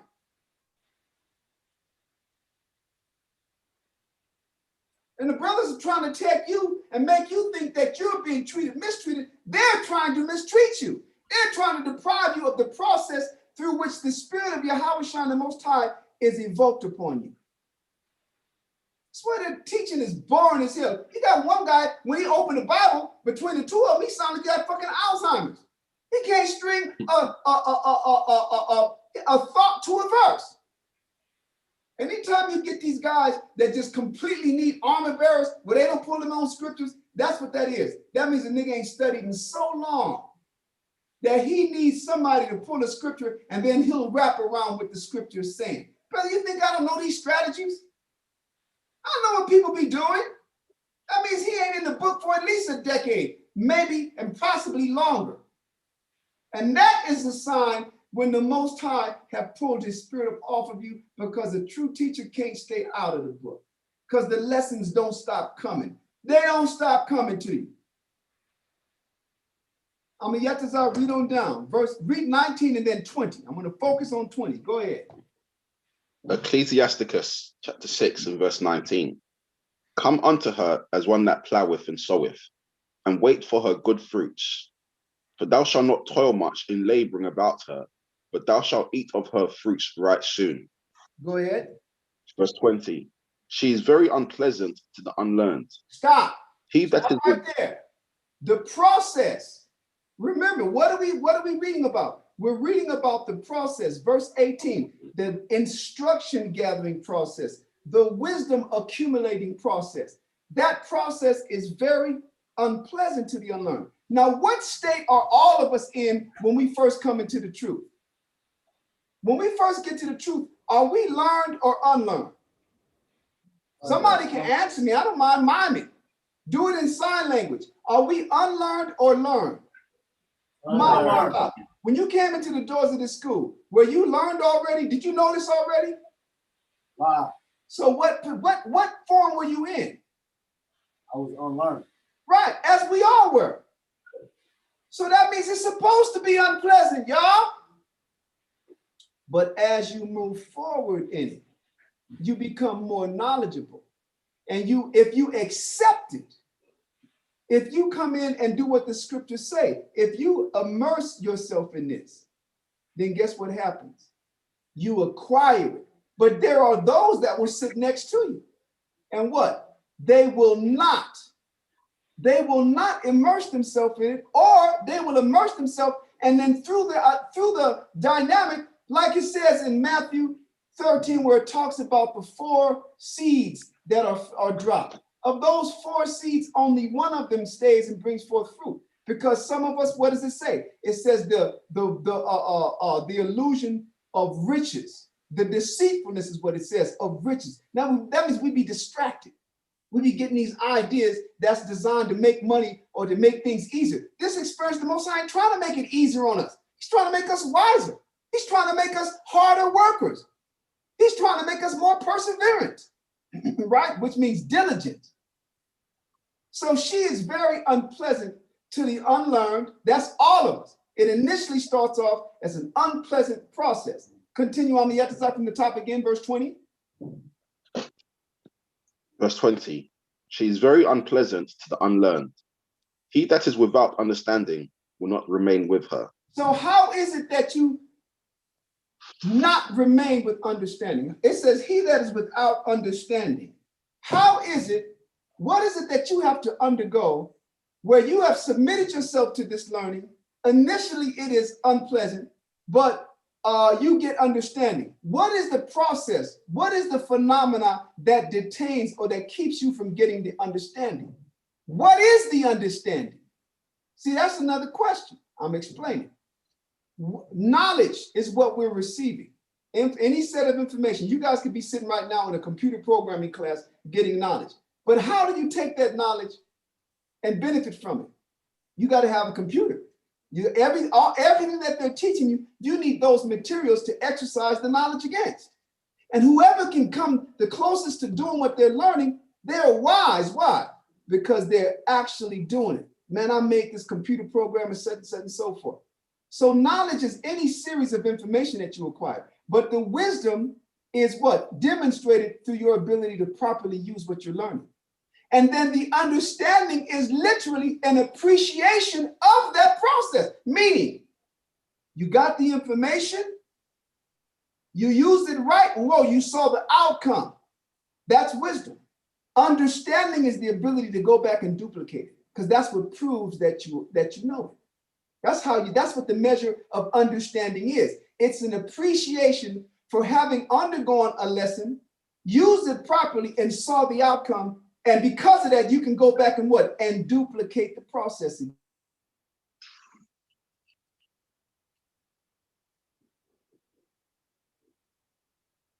Oh, he's frozen.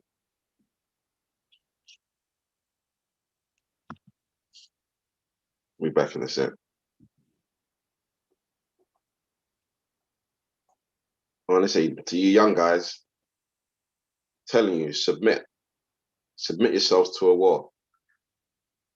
Forget about what anyone else is telling you. Either you're in this life or you ain't. Either you're half in the world and half in the truth, or you're fully in. When I came in, even to this, even now, my life, I don't watch TV. I don't read the papers. I don't know what's going on in the world. I'm immersed in this.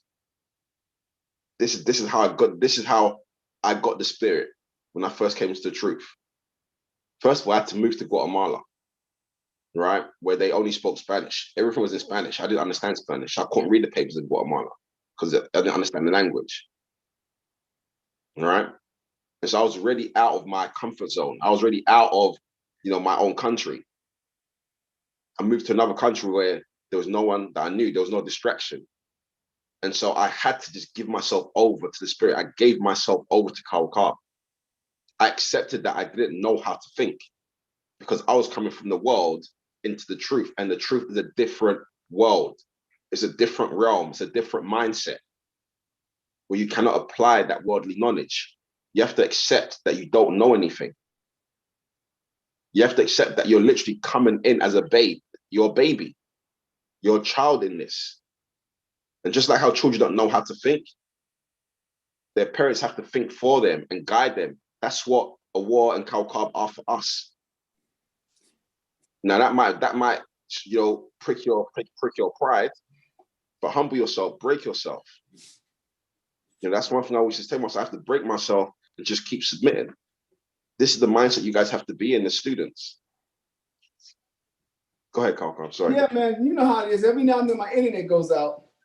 Third world love coming to you. But she is very unpleasant to the unknown. We're in verse 20 still. He that is without understanding will not remain with her. I was explaining the process, right? The phenomena that occurs that makes it so that a person will not stay. That's in other words, if understanding is an appreciation for what you've learned and you got an opportunity to use it, and you saw that it worked. That right, the experience is talking about, and understanding is an appreciation for what? The fact that you got it, the knowledge was given to you, you used it and it worked. And then to show the level of let's say assimilation, meaning what? Like food, the level of having received it, your receptibility is demonstrated by you following the lesson, seeing what? Seeing the outcome. Whoa, it was a profitable, favorable outcome. It was the expected outcome. Then you go and at any time you can duplicate that. Sometimes the process is going to be what? Longer. Sometimes the Most High ain't gonna have everything resolved in a week, a month, a year. I got things I'm a yes, and I down here have things pending since 2006. Shit. Because that's the experience. I'm learning patience also. But the person without understanding, it says, will not remain with it. That means what? That they'll abandon the process. They'll abandon the process. And let me say this, they don't just abandon that. Now they start poo-pooing. Everything we taught, everything we learned was wrong. No, it wasn't, nigga. You just was weak. That's what the scriptures say. That's what I'm saying. If thou faint in the day of adversity, thy strength is small. That's what it says. It ain't us, nigga, it's you. We're still trying to love each other. I still love you. Any call anybody give me from Israel, in or out, they get it. If I have the time, a lot of times brothers be mad because I ain't got the time. I ain't got the time. I'm going 7 days a week now. Period, point blank, in multiple languages. So go ahead, Amiyatazar, verse 21.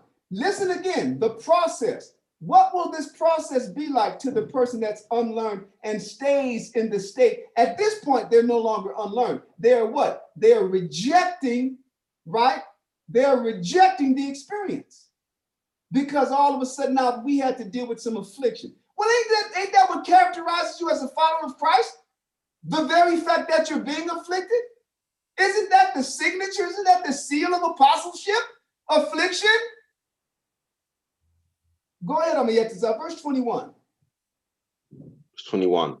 She will lie upon him as a mighty stone of trial, and he will cast her from him ere it be long. See that? Meaning before it be long, she will, meaning she, once again, is the process, right? The process under which instruction is gathered. The process by which wisdom is acquired. That process will lie upon one like a mighty stone of trial, and he will cast her off from it ere it be long. That means he'll remove himself from that experience before long. And people think, yeah, I was 20 years. Nigga, that wasn't nothing. You didn't come in until you was 20 something. Nigga, you can't even say you've been in half your life. Brother, that was old. Brother, how long do you think David was on the run? People are just like, it's ridiculous. How long do you think Jacob, our father, slaved for his father-in-law? 20 years. And was constantly being defrauded, constantly being cheated. Read on down on the Yetazar. Verse 22. For wisdom is according to her name, and she is not manifest unto many. Right. According to her name, meaning what? You have to understand what the definition of wisdom is. And why do I use the definition that I use? Wisdom is the correct application of knowledge. It's because I base that definition on the parable of the 10 virgins. 5 of them were wise, 5 of them were foolish. Then he goes to tell you what it was that made the 5 wise and what it was that made the 5 foolish, why they were dubbed foolish. Because they all knew the same thing. They all shared the same expectation. But some of them took oil in their lamps and the other 5 did not. Knowing that your lamp don't, now it's a parable. I ain't gonna break down the parable now, but the parable is literally talking about works. The knowledge and the works that you have. So some of them knew, all of them knew, but of the 10 that had lamps and knew that they had to have works to be able to what? Be eligible to be received by the bridegroom, only 5 of them did what it took to keep their light shining.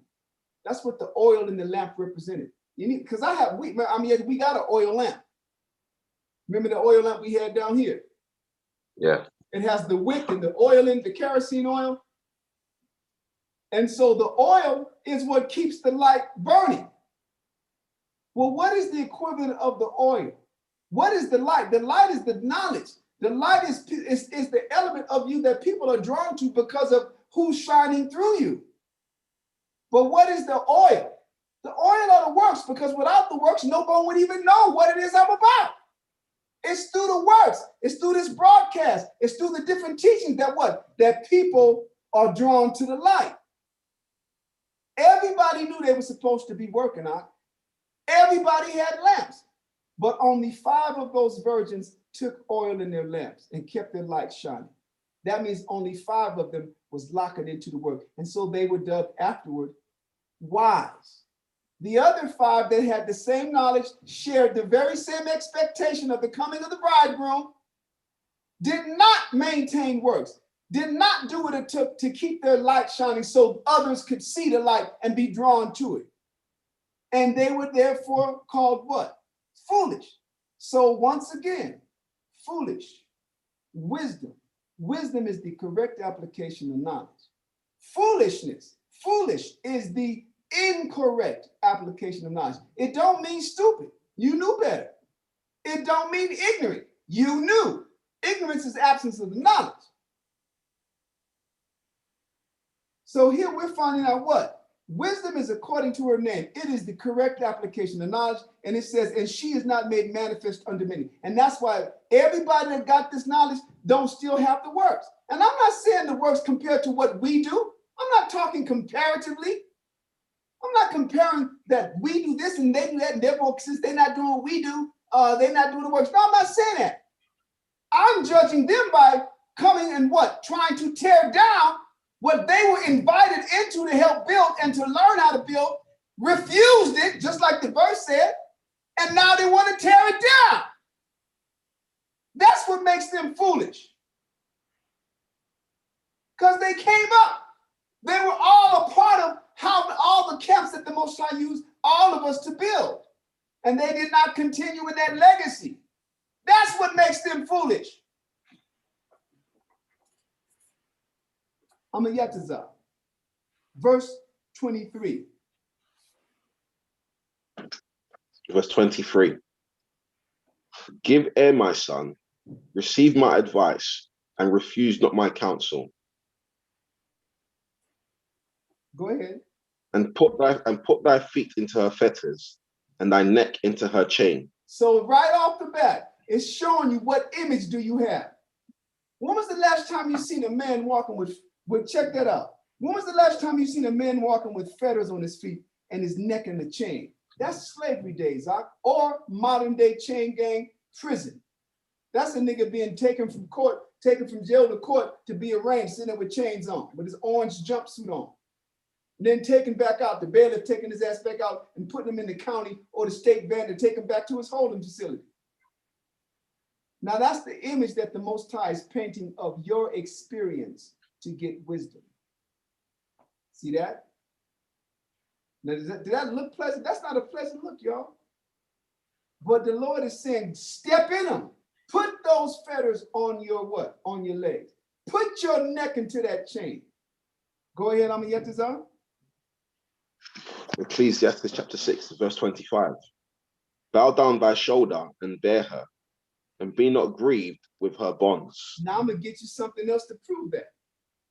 Bow down thy shoulder means submit to the work and be not grieved with her bonds. What is that? What are the bonds? You're being restricted. Anybody that ever been a prisoner like Amayetazar and myself have been, I'm not talking about just of the Lord. I'm talking about prisoner of the damn stake down here. What happens? You know what I'm saying? You can't move.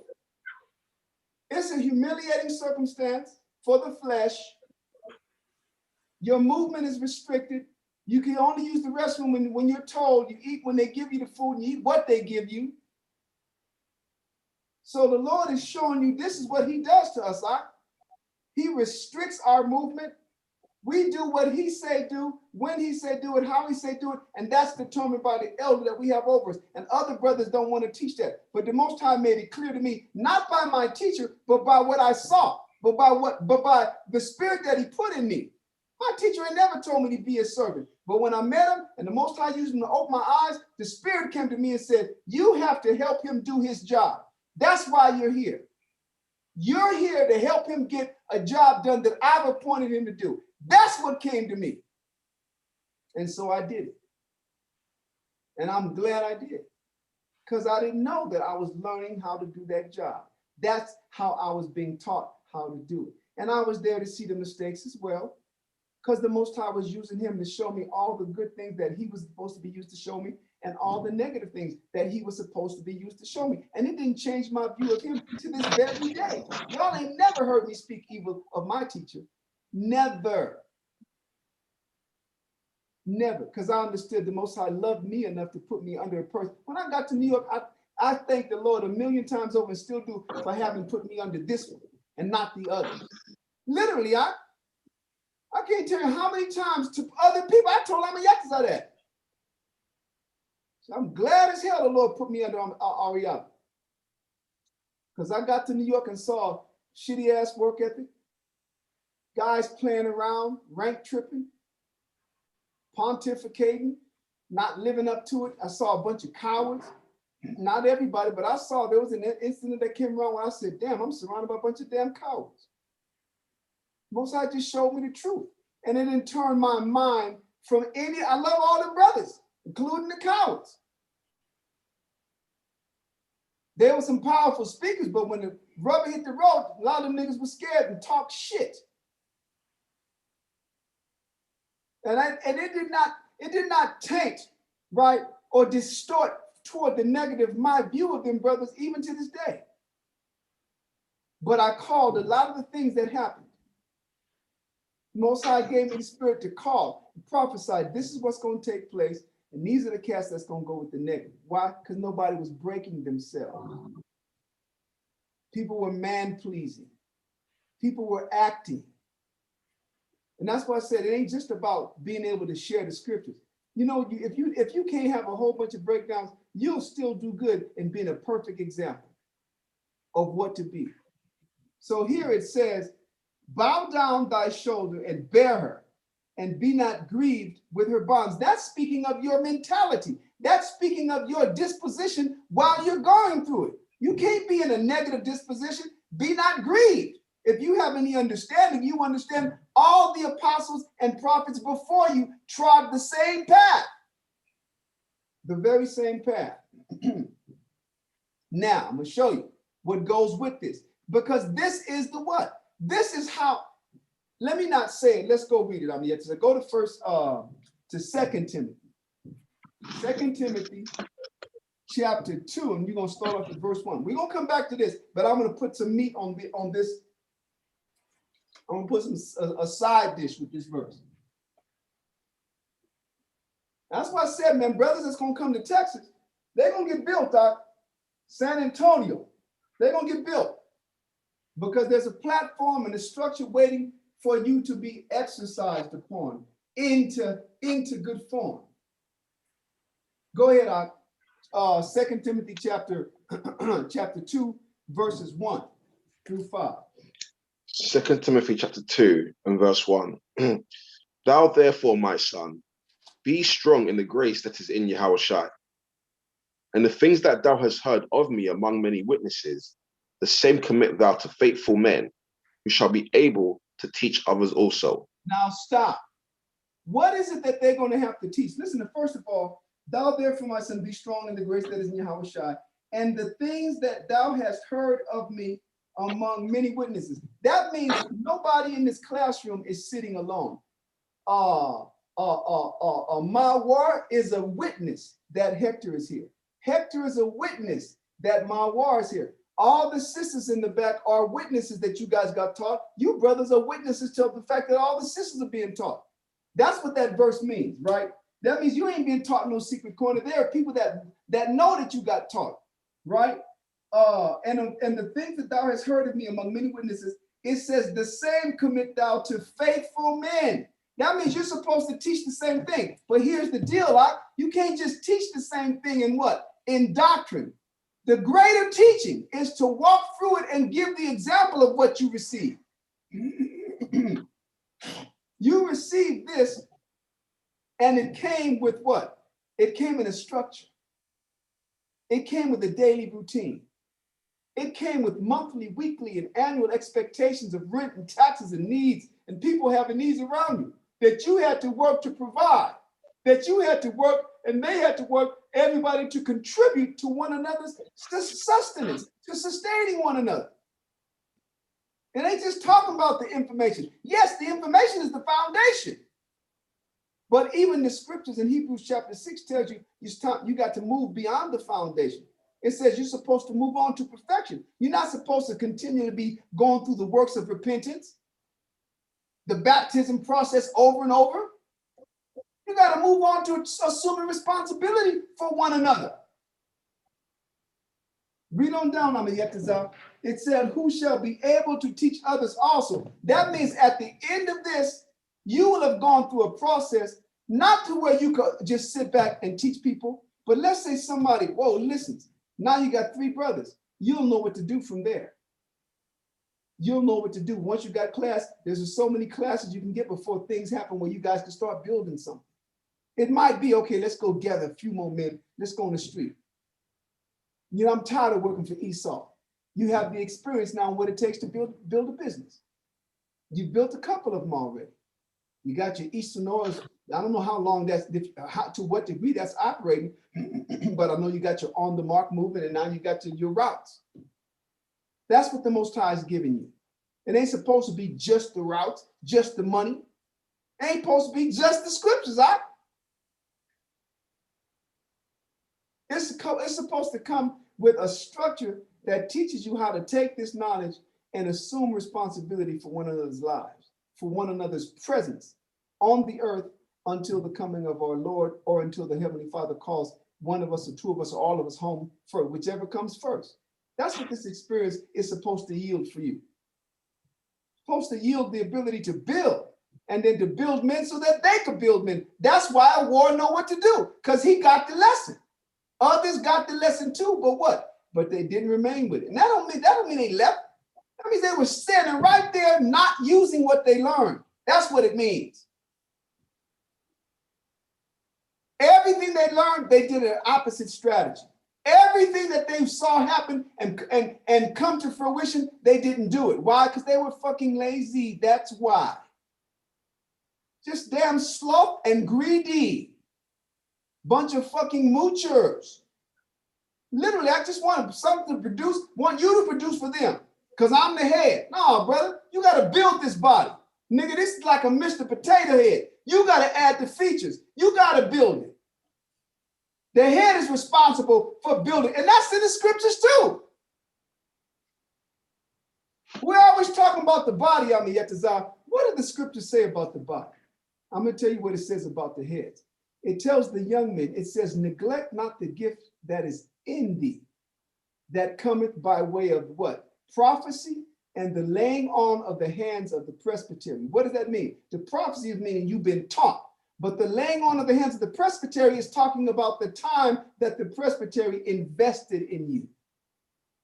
You are the plow that Christ was referring to. No man taking the plow and looking back. No man putting time into the men and being distracted is fit for the kingdom. Because the plow ain't the field. The plow, we're not behind no oxen. We're one another's plow. We're one another's field. And we are all the Most High's vineyard. Go ahead, I'm going to get to that verse 3 once more. No, that was 2, so verse 3. 2 Timothy chapter 2 and verse 3. Thou therefore endure hardness as a good soldier of Yahushua. There you go. A lot of you have been taught to complain. I ain't just talking about Texas. I'm talking about brothers that's listening in from other locations. You're being taught to complain. You're being taught to pass shit. You don't handle your responsibility. Because I've come up under teachers that got themselves into things, whether with brothers or women or whatever, and then didn't take care of it. Sent it off to other places, sent the brother off to other places, sent the woman. How you gonna put your penis in a woman? Then first of all, you didn't take her through the process of teaching, but you managed to get your penis in her, which is easy to do if a woman ain't got the knowledge. Then when she become a headache, you send her off to another school. That stuff happened there, all right? That ain't responsibility. And in doing so, you teach the men under you about what? About shifting or discarding responsibility. That ain't another man's responsibility. He didn't put his penis in it. Hopefully he didn't. But this is the practice that happened down there, Mayatazam. Women getting dick down, and then when they begin to be all demon, not because you didn't put the time in it, then you turn around, got a demon on your hands, you out of order and send her to another place. And that's what you're teaching men. Why? Because you did it. We're like children. We don't do what our parents say. We do what our parents do. That's why the majority of people that had parents that smoked grew up smoking. Even though daddy said, these things will kill you, son.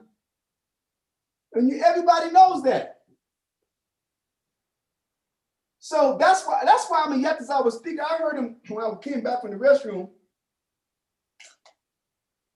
talking about what got him through having to suffer the loss of his woman and loss of his child. Hell, I suffered the loss of my women and children while they were still there. Because I was being raised up, him and all the brothers that he came up with. And my family was just making sure that they had a place to stay, food to eat. I didn't get a chance to start pouring into a rod up until now, till he was 13 years old. So imagine that. And then I didn't get a chance to start putting time into LT until he just his mother took him, he got here 3 years ago at the age of 19. His mother took him when he was an infant, took his sister when she was 4 months old. And you would have never, I got children you don't even know about. I got children in Sacramento. Can't tell you how old they are because time is flying. Shit. Talking about Kashara's son and daughter, Yetazah. Yeah. Shara and Shamaya. I got children, I haven't seen them because the last time I was going to see them, they were in their mother's womb. And he's 15. Because ain't nothing going to deter me from doing the work. But if they're here, and then when the Most High bring them back, they get it all now. That's how it is, y'all. So that's the legacy, and I did that while I was there. Shamshuan will tell you, because he's the one that kept his eye on the house while her and her friends was ramshacking my stuff. In other words, when it says who shall be able to teach others also, they're going to drop not just the doctrinal lesson, they're going to do what? The lesson in deeds as well. You can't just say, if any man love his father, his mother, his son or his daughter more than me is not worthy of me. You have to show them that. You have to show them that mother, father, son, and daughter is not more important than Christ. That's what you got to do. That's what that verse is talking about. It's not talking about the lesson, yes, but the actions, no. It's talking about the actions and the lessons because that's what they're going to have to hand down. They're going to have to show other men how to what? Live the lesson. And that's why in chapter 6 and verse 25, it says, bow down thy shoulder Submit is what it's saying, right? And bear her, and be not grieved with her bonds. That means endure the process, and you better not complain, because this is the Most High pulling you to him. And when I'm a Yatazar, about 3 years ago, we got reunited. The first thing I saw was, oh man, he got his daughter's wife. I said, I'm a Yatazar, are you serious about this? He said, yeah, but I just want to establish kind of communication, have some class, and start building. I said, are you ready to lose your daughter and your wife? And that shit hit him. I'm a Yatazar. How long did it take when we got reunited for me to give you that lesson right away? How long? How many days passed? How many weeks? Oh, I think from when you told me, am I ready to lose my my daughter and child? I think it happened within the month that they were gone. No, but I'm talking about how long had you and I been established recommunication before I gave you that lesson? Not long. I don't remember exactly how many days, but it was very long. It was the first day. Shit. I saw little Lisa Annis, you know, she wouldn't let go of you back then, brother. She was all on your lap, everything, right? And I said, brother, if you're ready for this, I said, you better. My phrase to him was, are you ready to kiss them goodbye? Yeah. Because I remember the work that the Most High had him doing, and everybody that has to go on a journey that where the Most High is going to teach them how to appreciate him and appreciate the brothers and appreciate the process, they always have to pick up where they left off, always. And so the first day, if we're going to be reunited, nigga, I'm not about to play a game beating around the mulberry bush trying to get brother. I'm the same dude that I was when we parted ways. So I didn't need to do it. Let's feel it out. Let's build the rebound. The bomb was already there. As far as I'm concerned, the bomb was never gone. So the minute we ended up on a phone call after what, 11 years? I don't know how long it was. About 11. How long was it? Yeah. Wow. Yeah. Because it wasn't. It was Close. 2011 when we parted, and it was 2018 or 2017. So you're talking about 15, 16 years. Long time, man. Wow, that is a long time. Wow. That ain't 15 years. That's only what? 7 years. Isn't it? Yeah. That's 7 years. How many years? 7. Oh, the 7 years. Yeah. From Okay, 2011 to 2018. It was January, you're right. It was January of 2018. Yeah, that's 7 years. Sorry, it's 4 o'clock in the morning here. That's my excuse. It's starting to settle in. But the point was, as far as I was concerned, there was no remending process. We back online. All right, let's pick up where we left off. Brother, are you ready to kiss them goodbye? Those are my first words. Why? Because that's what was going to happen. Then a month later, it happened. That's how it goes. You can't be all, and that's why the scriptures here. What does it say? In verse 3, read that again. I'm yet to say. 2 Timothy chapter 2 and verse 3. Thou therefore endure hardness as a good soldier of Yahushua. So that's what you're supposed to be teaching them. You're supposed to be crying about all the shit you went through. You're supposed to be, that's what you have the glory of. All the things that you went through, all the suffering, Paul tells you that. You're supposed to glory in the fact that you suffered these things for Christ. That's how you know these people are off. Because they're constantly crying, constantly complaining. Well, nigga, can't you pick yourself back up and move forward? You mean a man have that much power over you? I thought you was one of those of Christ.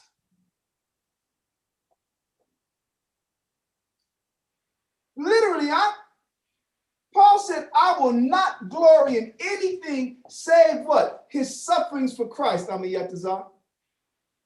When he says glory, that means boasting. That means that's what his reputation is staked on all that he suffered and lost for Christ. That's what glorying in Christ means. That's how you know the dudes is off. Then it says, endure hardness as a good soldier. And the other verse said what? Be not grieved with her bonds. You're supposed to be in this complaining all the time like a big ass homo faggot. Like you don't know the scriptures. All these feminine ass spirits after all these decades you've been in the truth. Go ahead, Yetazar. Read verse 4.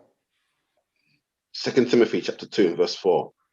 No man that warreth entangleth himself with the affairs of this life, So that means you that he ain't may supposed to be please him. all into other shit. Well, listen, we're only engaged in that which we need to be. So of course, if you have a family, now, and this is the twist of it, people will use that to tell you that you ain't supposed to, put time and neglect your family. No, the Most High said a man that won't provide for his family is worse than an infidel. When the Christ said, any man that hate not his mother, father, and all that stuff, that's talking about not letting anyone what? Come between you and Christ. But if your family is working with you, if your woman is with you, brother, you're responsible. You have to shepherd her. Now, he's talking about the women that are against you. And they exist in Israel, because I done been with them, and they done left me. And when they left, brother, listen, that was it. The only thing that happened to me tonight, these women left, is I got deep sleep those nights.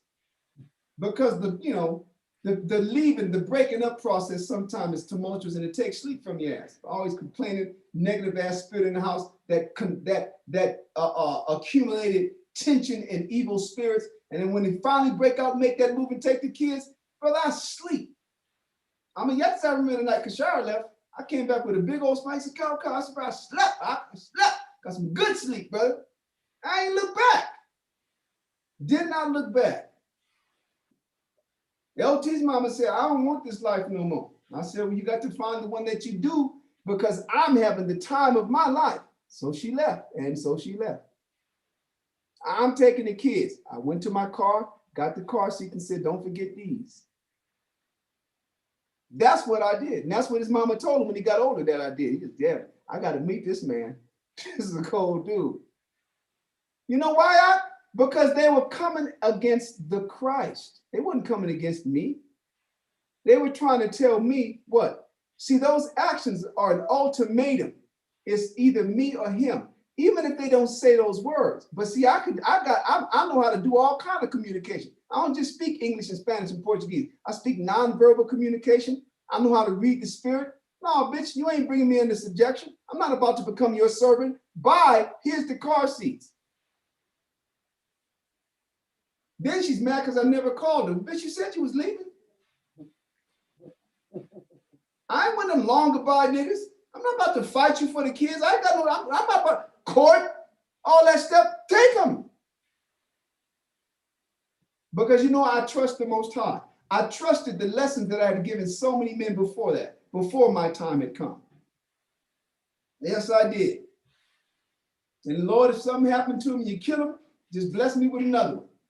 Well, I had already gotten to work on that one. Right. I didn't know what was going to happen. So there it is. Those are the lessons that you're supposed to have. And listen, my mind, when I went through all of that, was just like this. I ain't no actor. What I look like, a bunch of trophies, Oscars? What, I'm supposed to be Kyle Cobb stars in Israelite Training Day. Right? What? No, nigga, this ain't no movie. This is real. Get the stepping if you're going to leave. I don't like long goodbyes. No, let's not kiss and say goodbye. Just leave. Don't try to turn this through no damn love saga.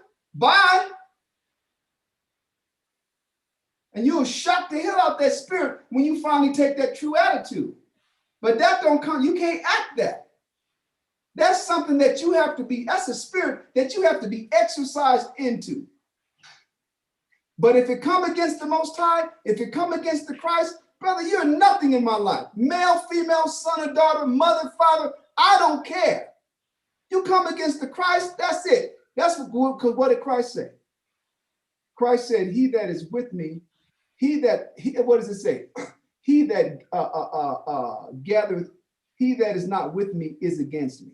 He that gathereth not scattereth abroad. There's only two camps in this world.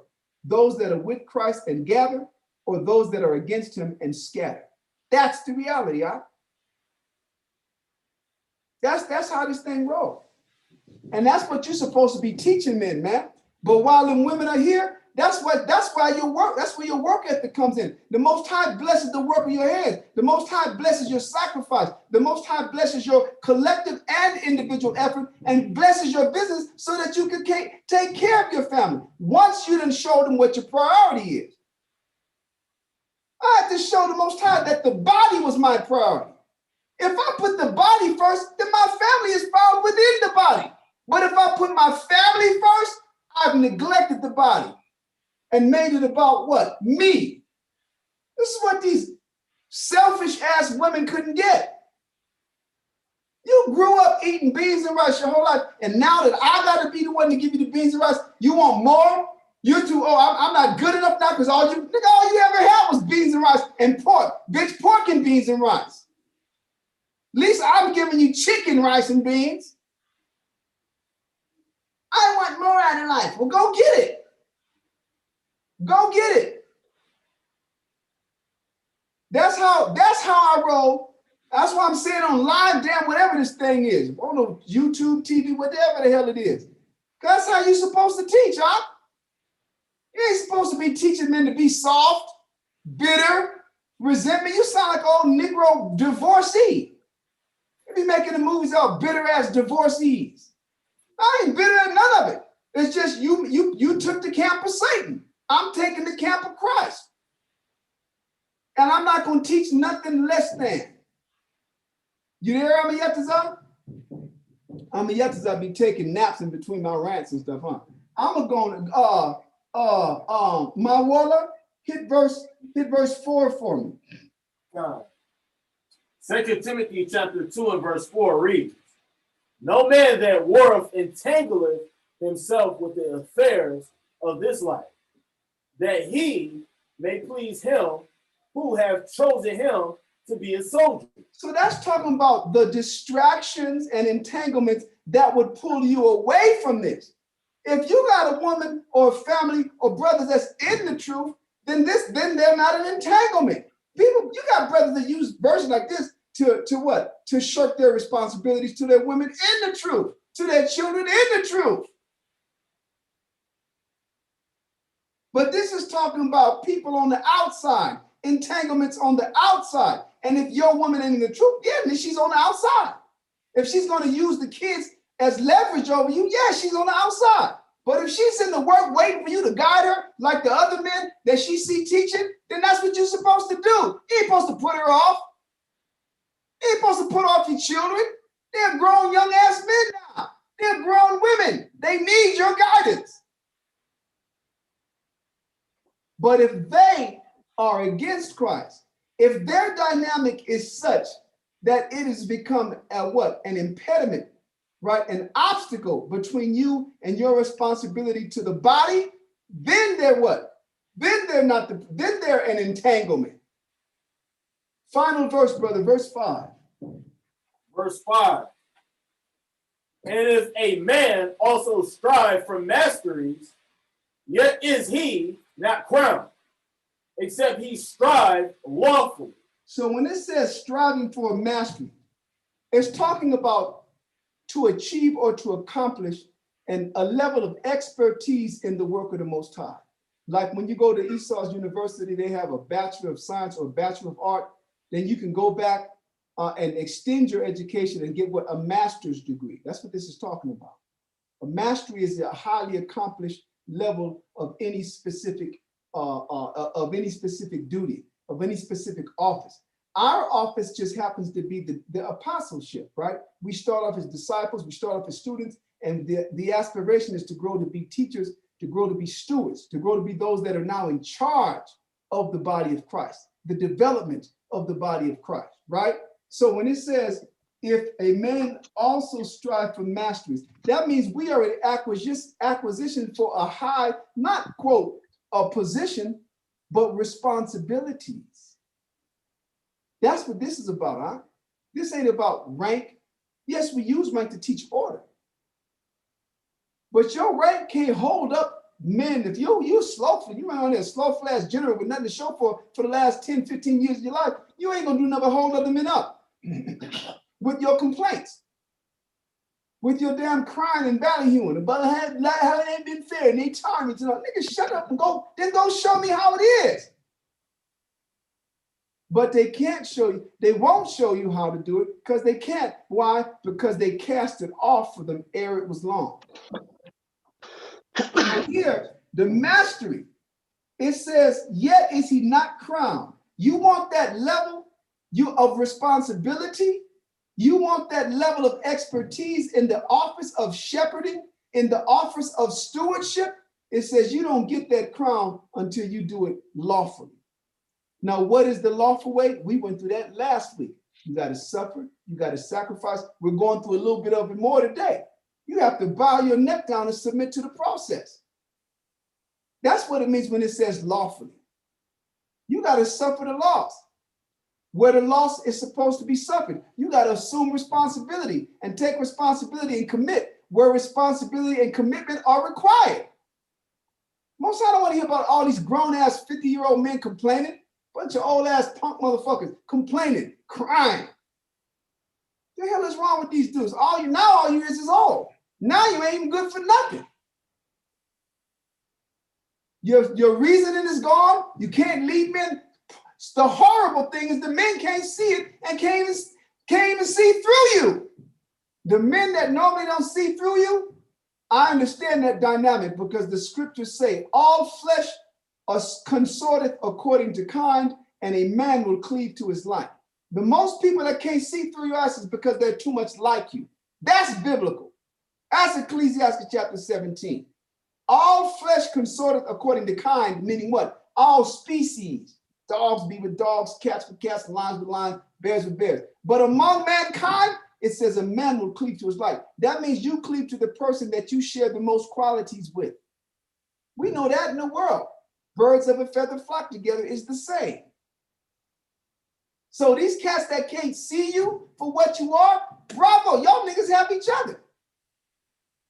Because you share those qualities. You share those deviant qualities. And they are deviant qualities. Because you're not operating from the sincerity of servitude. You be operating out of friendship instead of what's wrong.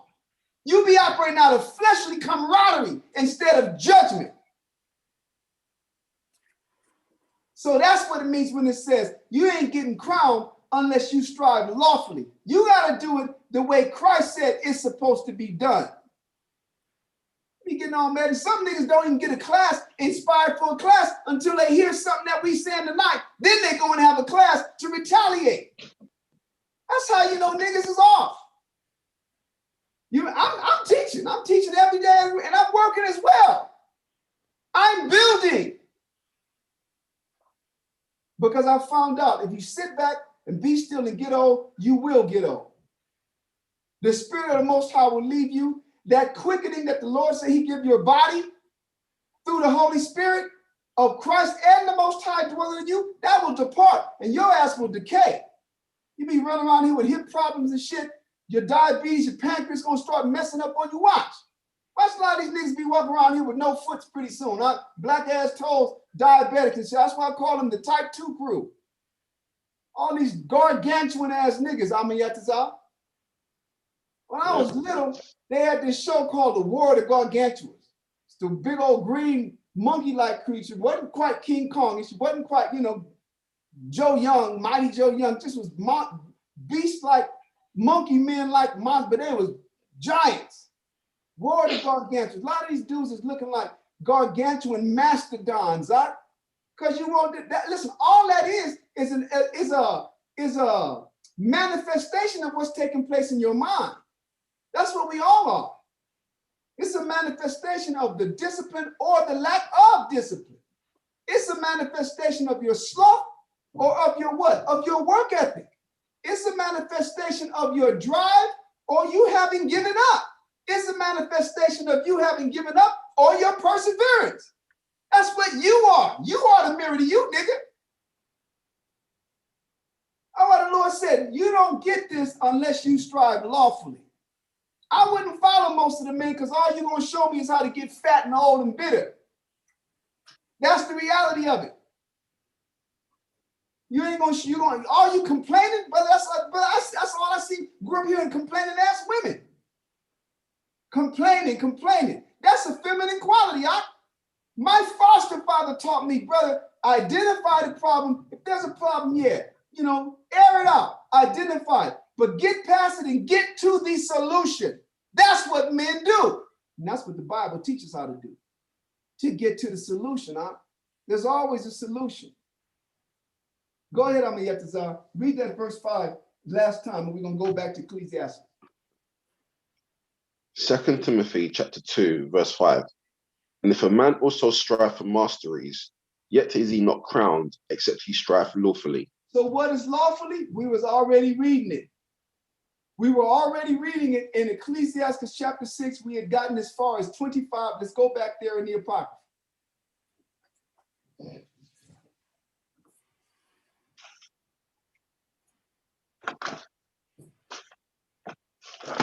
Then, now we all grew up cussing like sailors. Now their next complaint is Carl Cobb's, his profanity-laced classes is just intolerable. Now I know you don't go on faggot.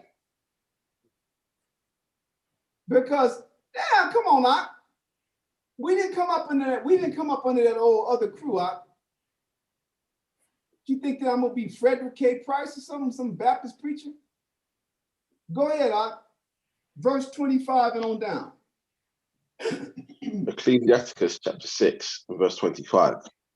Bow down thy shoulder and bear her, and be not grieved with her bonds. So once again, it's telling us to submit to the process and don't be grieved with the bonds. Why does it say that? That's showing you that what? That it is a difficult process to endure. It's supposed to be, because it is the process that breaks your flesh. It is the process that's designed to give your spiritual mind control over your fleshly body. That's why Amayetazar is up at almost 5 in the morning his time now. Because his spiritual mind is governing his fleshly body. His fleshly body has been brought into subjection. Yeah. That's how you do it. But he didn't get that, but under what? A disciplined regimen, a disciplined, structured program where the teacher led. And there would be times I'd be told these brothers when I first started saying, "Oh, I want to give them their space," because I'm gonna make sure you know what the damn job is, because I'm gonna show it to you and I'm gonna be there to watch you do it. No, you're not doing this right. So I finally got to the point where I was ready to go ahead and let them go and come in and open up. But I said, if I tell them that, then they're gonna get there when they want to. So I would tell them, all right, y'all open up. I want the store open at 9, so that means you got to be there at 8. Then I'd be at the store at 7, in the office with the doors locked, the clothes on up. They wouldn't even know that I was there. And they coming in at 8:15 and 8:30. And I just wait for them to start, opening up the containers. I walk around and say, didn't I say 8 o'clock? They're like, damn. And I kept it like that really until our business operation stopped out here in 2010. I never stopped coming first. Never. Because Amayetazar, what was our dynamic? When y'all got there, I said, okay, we take the money, you and me go to the park and wait in the park until the bank open, right? We always had to make the deposit for the day, get the change for the day, so we have change at the store, and then that's why I'd have his finely tuned lessons in the park, right? We'd have our classes at the middle of the night after we closed after work hours, but then his intimate lessons just took place handling errands. Come to the accountant's office with me. Come to the lawyer's office. We're settling some issues over our land. Come to the lawyer's office with me. That's how he got his stuff, huh? But every day, for as many years as that store was open, I was always there first. That's how you lead me. And nobody gonna ever, until I finally can't do it, outwork me. And I'm praying for the Most High for that not to happen. I want to do this. I don't want to be sitting back telling people what to do. But I was like that at the gym. I didn't even talk about a gym dynamic, shit. Because they don't even believe it. A gym dynamic, Mama, yesterday they be on set 5, I'd be on set 10. Boom. Set 5. 5 sets. Huh? 5 sets, yep. 5 sets, 3-hour workouts. So once I said, huh? When I think about it now, I can't believe what we were doing. But it's just that it's just it amazes me that actually that I was actually doing that. Well, yeah, Crazy, because you like remember literally when when I first started you off, couldn't do one press up. he couldn't do one push-up, y'all. And like I said, the noise that he made when he tried to do it, I was like, oh shit, we have to back off of this one. I gotta build this. For real, I said, I gotta build this dude's spirit first. And after Honestly, about 2 or 3 years, then we got to the work. It took that long. But when we got there, we got there. Huh? Then I was doing 5 sets. Yeah, but it wasn't just 5 sets. It was 5 sets of 4 exercises. So it turned out to be 20 sets. 20 sets of everything. Bang, before you know it, the gym is closing at 9:30. We got, okay. We were always the last ones out. Always. Barbara cleaning up, you know. All right, Estrella. All right, Channy. Ya nos vamos. Un set más. That's how we rolled, y'all. The workouts weren't, man. And it was a The workouts weren't easy, man. Huh? The workouts weren't easy. No, not at all, because I was teaching him how to fight. And then what was his test? Shit, we was fighting the students from other martial arts teachers. And we was whooping their asses. And I was whooping their teachers' asses. Because you know why? I'm gonna outwork everybody. That's my ethic.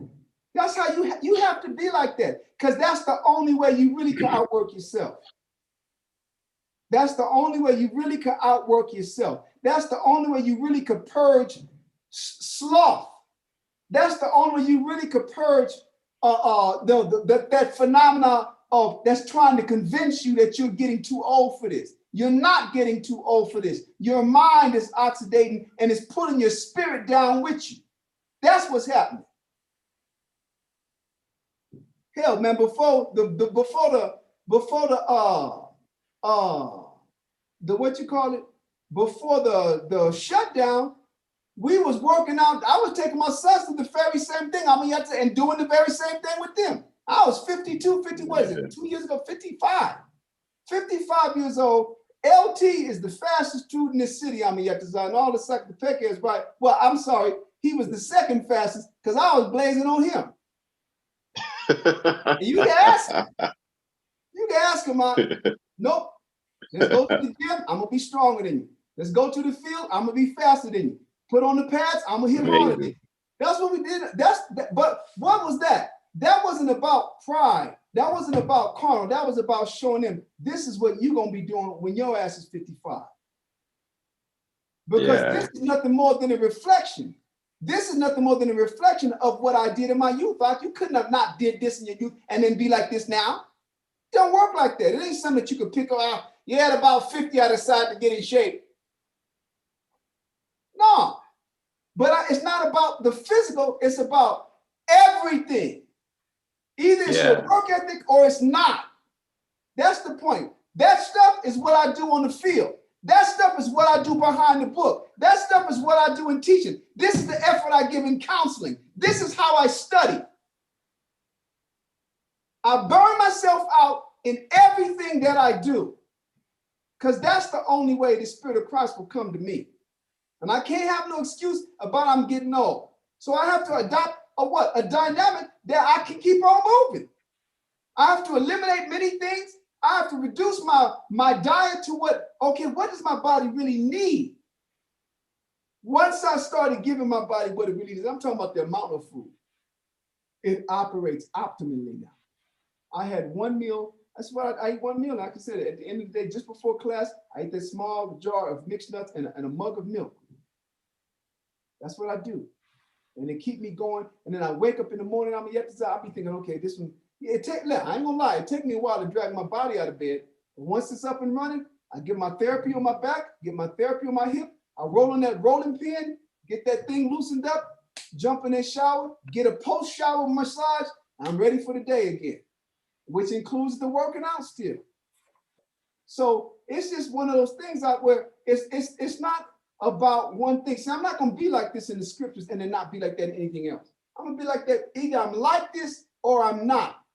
Now, why am I telling you that? Because if I don't do that, who's doing the work? The Most High is working through my body, but my body got to be able to handle it. I to be able to walk. Got to be able to climb a flight of stairs.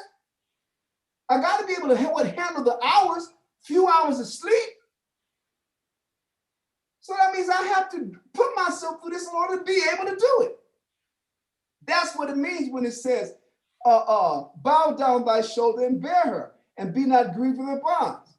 It's talking about the process of being broken. Because once the Most High broke me decades ago, I've been like this ever since. I'm not going through I'm going through more intense stuff now. But in my mind now, there's no greater place to be. And it's going to tell you that. What happens with them chains, Yetazah? Read verse 26.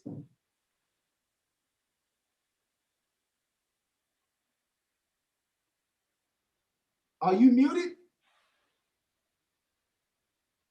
Yeah.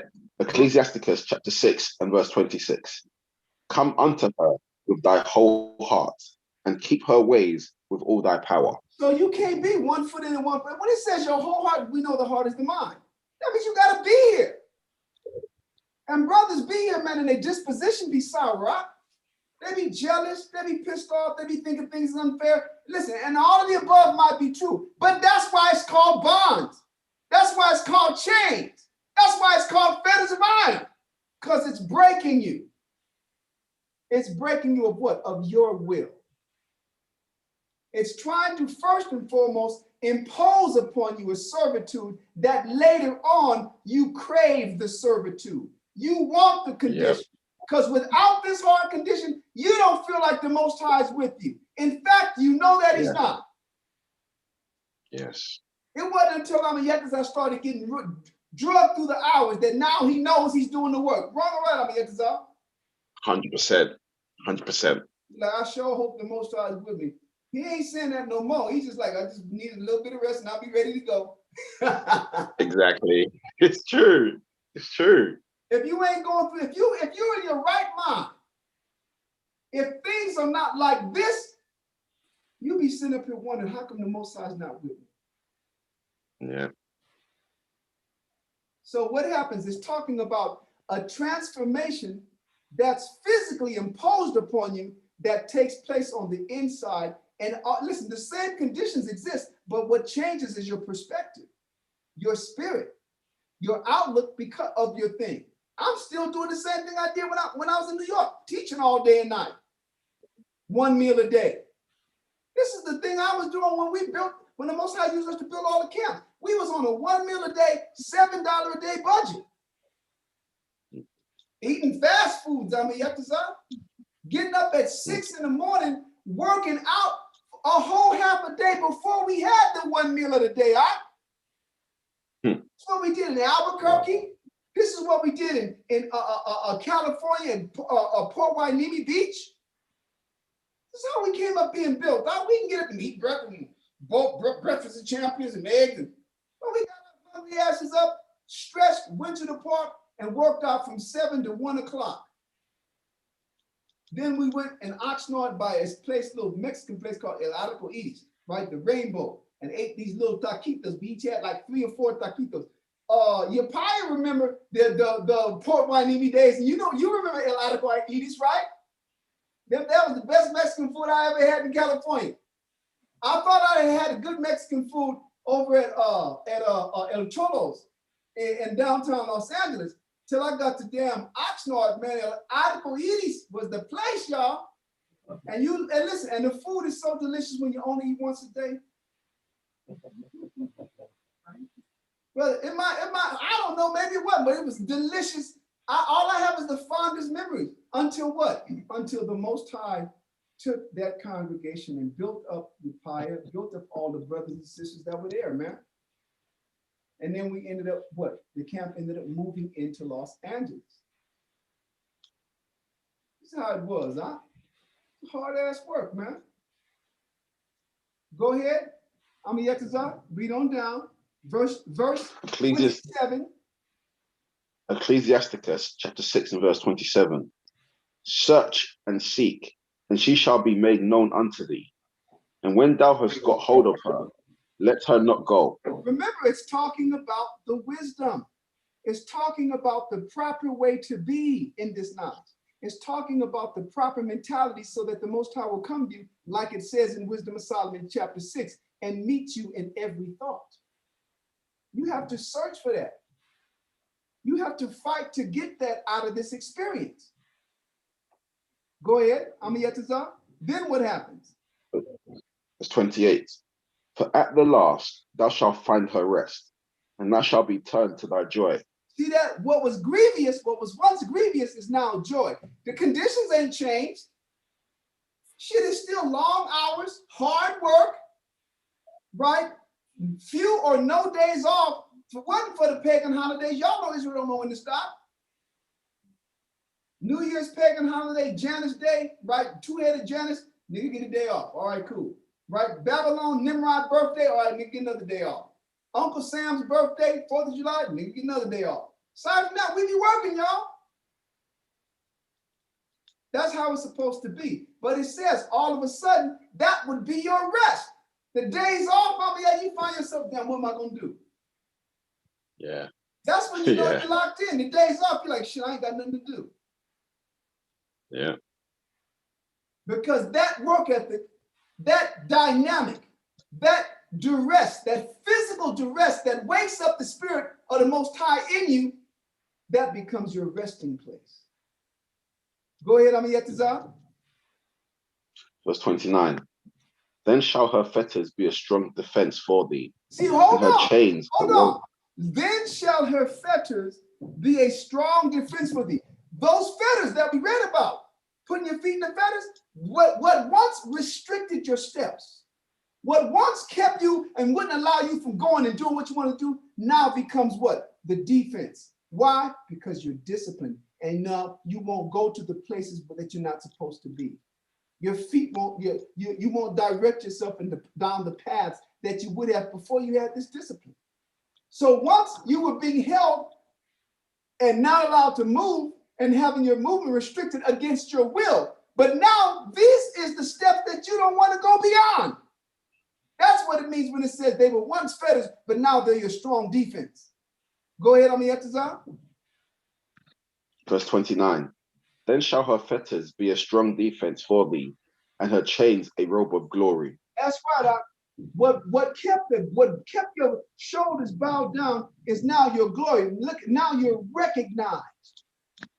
Glory is recognition. You're being recognized for the work that the Most High did through you. He did it all through us, but it just happened in the process to come out making us looking good. Huh?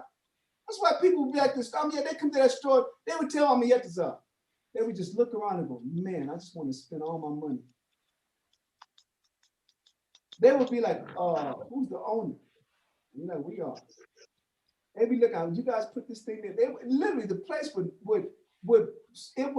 hypnotize people between the smell and the art and the decoration, the how it was configured. It was a small little joint out, but it would blow people the hell away. But that was the Most High that put that together. That was the place where people came and got taught for 10 years. In a damn aromatherapy store in the middle of Antigua, Zacatepec, Guatemala. Right? The most robbed street in the damn state. The Most High never knew it was the most robbed street in the damn state. And the Most High never, and there were plots against us. People, the cops, the police chief themselves came to us. Man, there's plots, people gonna come in supposedly and land some hand grenades in y'all store. So when you guys go home, you gotta always make sure that you can stay together for as long as you can before you part ways into your house. Or you guys gotta, if you got the paperwork, you guys gotta buy yourself some protection, buy yourself some firearm. That was the only reason why I bought firearms. I was about to get me a damn saxophone. Shit on me. I wanted a tenor saxophone and a Smith bass. That nigga had to end up getting a couple of Smith and Wessons and stuff. The hell. It's ridiculous, right? But the Most High, you know, that is the dynamic the recognition that he's trying to give you, because it tells you that also in Isaiah chapter 60. It says, arise and shine, for thy light is come, and the glory of the Lord is risen upon thee. For behold, the whole earth lieth in darkness, and the people gross darkness. but the glory of the Lord shall be seen upon thee. It's talking about the recognition from the transformation that he's taking you through from this teaching and the work that you have to what? Commit to. And if there's little work to be done, then there's little growth to be experienced. If there's no platform for this, for you to suffer, your spirit ain't being built. I don't care what you're saying. I don't care who's saying it.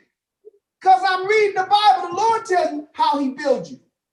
That's why 2 Timothy said, endure hardness is a good soldier. No man that warreth, meaning nobody that's at this kind of war, of entangled themselves with the affairs of this life, which have chosen him to be, or to please him, have chosen him to be a good soldier. You ain't got this. All you got is information. That's why niggas is blowing up. I don't mean blowing up in the Martin Lawrence way. Remember Martin Lawrence, you said, I'm gonna be blowing up, right? I ain't talking about that kind of blowing up. Talking about niggas is becoming the type 2 crew, right? You go ahead, you about to say something, you have to make a point. Yeah, I was gonna say that it's really interesting for me because obviously having been in these young men's position, but it really boils down to whether you trust the Most High or not. Right. And I remember when I was in that position, you guys need to understand that the fact that you're in this school, right? This is it's you didn't choose to come into the truth. That's what you need to understand first and foremost. The Most High has called you in. The Most High in Christ has given you this opportunity to come in. It wasn't that you were walking into the mall or however you came in and met the brothers, right?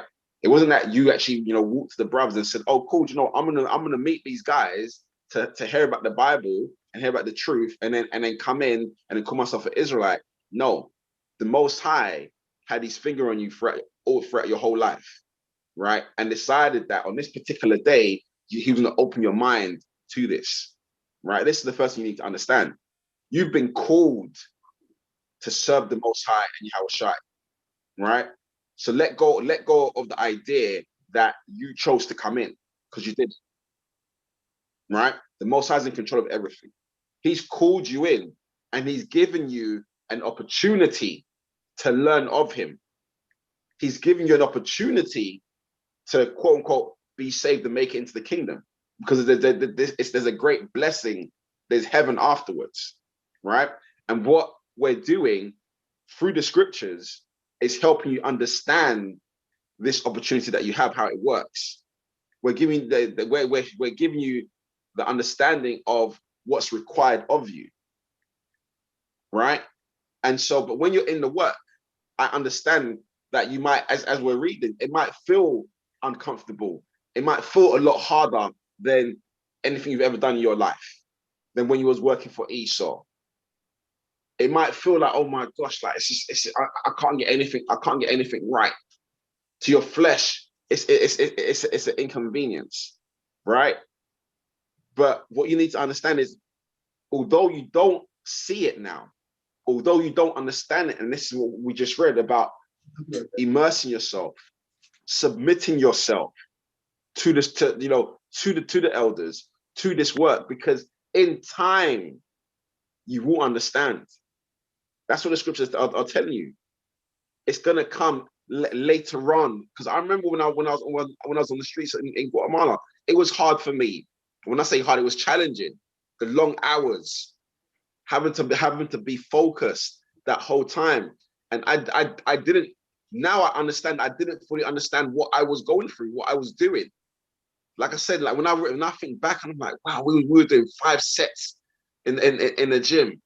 We were on the streets for 15 hours trying to get people into the store. It blows my mind. And when I look at it, I'm like, that was all the Most High. There's no way, I could have done any of that. And so, but the thing is, when I was young in the truth, I was extremely carnal in my thinking, because I didn't understand that really this was. I would say we're teaching the scriptures, but I didn't fully grasp that this was all the Most High. And this is really about, do I trust the Most High or not? Do I? And that's what I'm saying to you. You need to first of all understand that it's the Most High that brought you in. Once you understand that the Most High brought you in, now you understand that, cool, let me let go of my concerns. Let me let go of my fears and my doubts, because the Most High is orchestrating all of this. The Most High, once you accept that the Most High brought you in, he has chosen these elders for you. He could have sent you to any other camp. He could have sent you to because there are other camps in Texas. He could have sent you to another camp in the States. But for whatever reason, he knows that your spirit needs to be under a wall, under Kawakab. And so you really need to, once you grasp that, because I remember getting these same scriptures you guys were getting. And I remember, and I look back now and I realized that, you know what? Although I was, this is why it's scary, because as the scripture says, Yahushua is going to come and say, you knew, you were taught, you were given the instructions, but you just didn't submit to it. You just didn't follow. You just didn't believe. But I'm reading. I was getting these same scriptures, Kawakam, and I still went and did my madness. You was giving me these same scriptures every single day, and I'm like, wow. And it truly is scary, because when I'm putting myself back in that place, and I'm looking at these young men, and I'm like, they don't truly understand it, because when you're young, you can't truly understand it unless you truly submit and you truly trust. And that's what I'm trying to say, because now, if you're looking at the elder as just a man, you won't trust, because you're thinking, oh, he's just a man. You might see his flaws, right? And you're thinking, oh, this guy's like this guy's like that. That's why you need to understand that it's the Most High that's doing all of it. The Most High has brought you in to give you an opportunity. This is an opportunity. You're not guaranteed to make it into the kingdom. But one thing that you will not be able to say when Yahushua comes is that I was not taught. I was not shown the way. I was not given the instructions. I was not told what's required of me. This is very, very scary. And it really makes me so grateful, once again, not only that I was brought under a sincere elder that put the fire on me, that helped me purge out the weakness, but this, after doing my madness, that the Most High has brought me back to work for me again. I'm like, it's scary. I'm sorry. You guys don't, you already don't understand what I'm saying right now. Wow, this is some powerful stuff. Okay. Wow. What he's saying really goes back to verse 26. Come unto her with thy whole heart and keep her ways with all thy power, man. You can't, this is something the Most High measures us all by our sincerity. That's what kept me going on. It's because, and brothers, they thought that I was, I don't know, guess being manipulated or something, but I knew, shit, that just because this person did wrong to me, I'm leaving. I know how to measure what was the intention. Was it a malicious deed? I could determine when a person, I knew what was malicious. I knew what was a person simply not controlling their lust. When I say lust, I don't mean all sexual, meaning their desire. They had exercised so much liberty. Their mentality, their teaching, meaning how they got taught themselves, was with so much presumptuousness that they assumed these liberties came along with this position. And that's how they failed. Yeah. I saw that. Yeah. And I said, no, that's crystal clear. That right, the outcome, his outcome means that we're not supposed to exercise. Those liberties are not liberties. Those liberties are actually pitfalls. Those liberties are actually illusions. They're actually what? They're actually traps. And that's what it turned out. I ain't holding nothing against the man. I just got the lesson and kept on working. That's how you know these other guys is they're not locked into Christ. They're putting too much, they're giving me and a war or whoever else too much power. This is such and such me, cousin Kyle. Motherfucker, you're lying. I ain't got that much power. I've been gone since 1999. Everything you did, nigga, you did it because you're weak and you're evil and you're malicious and you're greedy and you're slothful and you're dishonest. That's why you did it. And you're an agent of Satan. That's why you did it. Not because Kyle Cop cut some niggas out in the living room for 5 seconds in 1997. in the summer of 97. They'll have you think, and I did. I went in and cussed some brothers out. Took about 5 seconds. Now they're going to do all of this shit because Kyle Cobb did that. Nigga wasn't even in the stage. No, you did all, I did that because in that moment, Satan was governing me. Because I was following my teaching and the outcome showed me. The outcome, the repercussion of that action showed me that I had been brought up wrong. Don't do it like that anymore. And I haven't. But everything, nigga, you did is because you're evil. It have shit to do with me. Everything that you didn't do is because you're slothful. It have nothing to do with me. All the money that you done jizzled out of people, all the adultery that you did or did not do, I'm gonna treat you like OJ with the murders. All the adultery that you have or have not committed, nigga, that was all you. Like Colin Cobb was sitting there holding a nigga penis. Put it here, brother. Put it here. Oh, brother, that's you. All the things that you wouldn't allow the Spirit of Christ to operate and get done through you, that's because you wouldn't let Christ work through you. Trying to put all this shit on Kyle Cobb. I've been gone since May of 1999. I mean, the last time I came, I got smooth cussed out. 2003, May. I ain't been there since 2003. That's 18 years.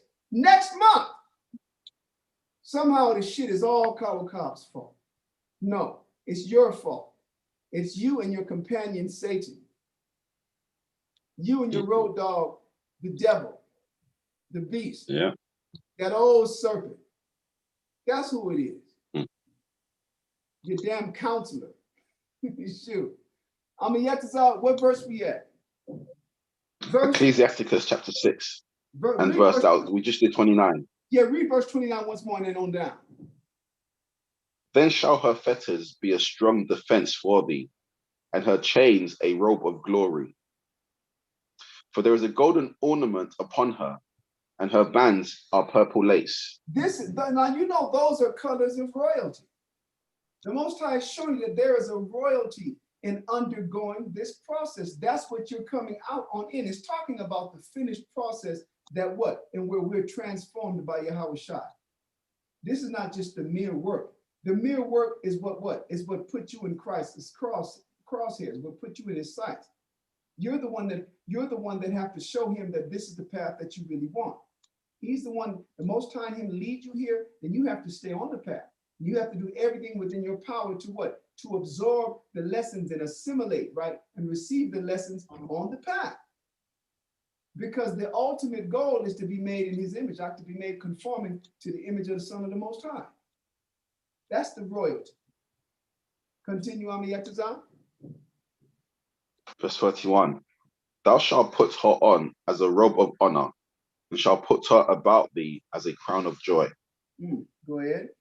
My son, if thou wilt, thou shalt be taught. And if thou wilt, apply thy mind, thou shalt be prudent. And if thou wilt apply thy mind. Read it again. Sorry. And if thou wilt apply thy mind, thou shalt be prudent. That means if you want to, you're going to be taught. And if you will apply your mind, that means if you will use what you're learning, right, thou shalt be prudent. These guys have got all of this knowledge, all this experience, and they go from place to place complaining about everything that they went through.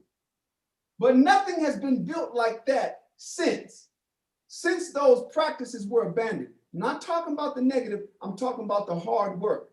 Shit, out of all of it, well, if anything you should be complaining about, it should have been all the clubbing that you was raised up to do. All the hoe chasing that we was raised up to do. All of those foul-ass carnal liberties that you were taught was, strong meat. No, nigga, that's poison. Literally, that was the aspect of the teaching that was wrong. Drinking out of moderation.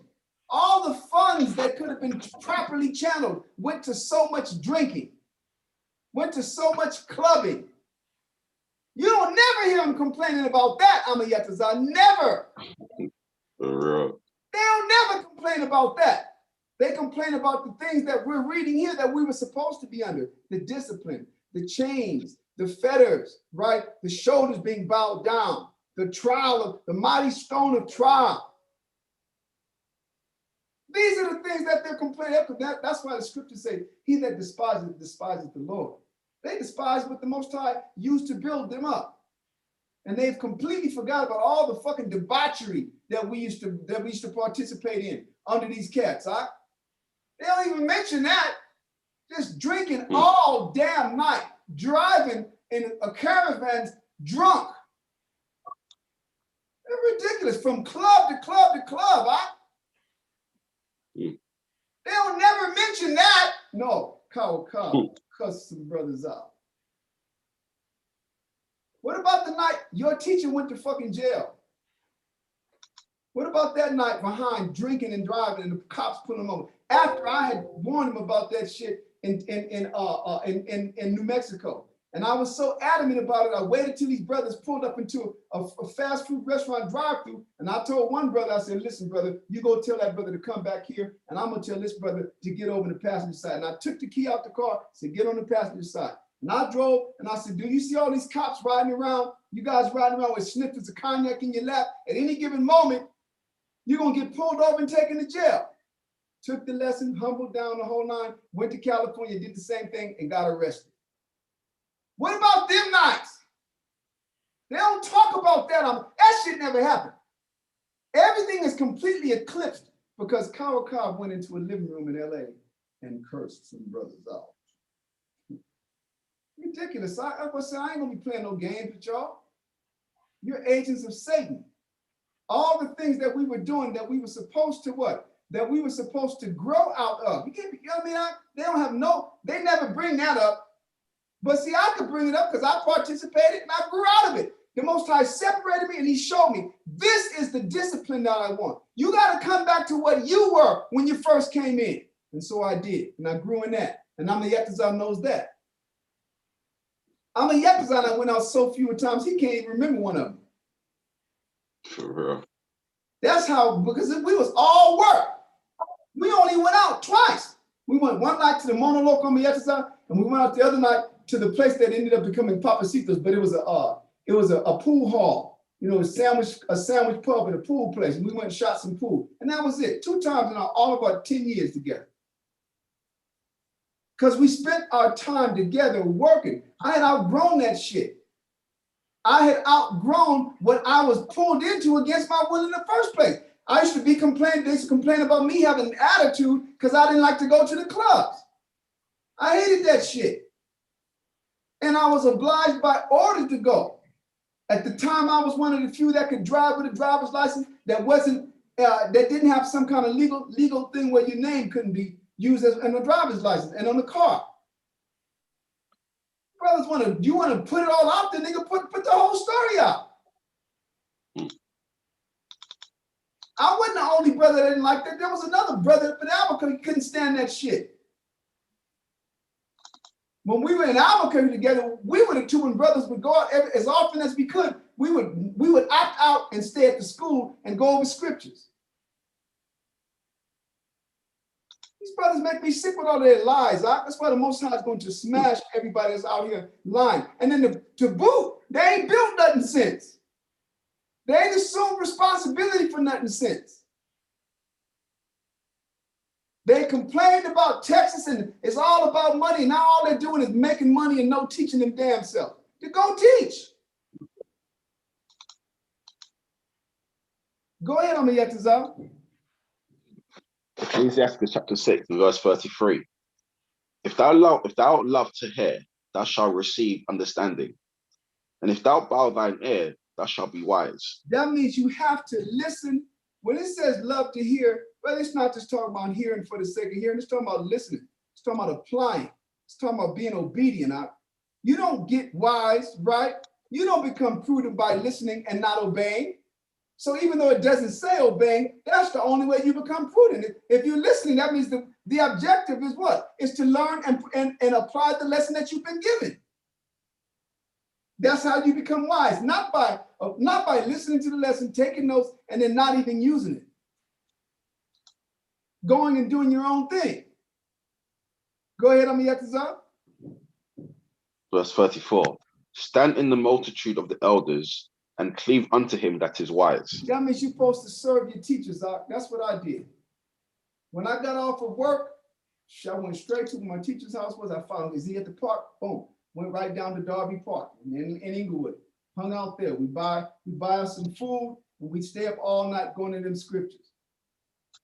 That's how the Most High, until the Spirit of the Most High moved on me and told me, now you have to go to the fountain and drink from where your teacher drank from. That's what got me to New York. All that time with my teacher, man. Go ahead. I'm Yetazan. Verse 35. Be willing to hear every godly discourse, and let not the parables of understanding escape thee. Go ahead.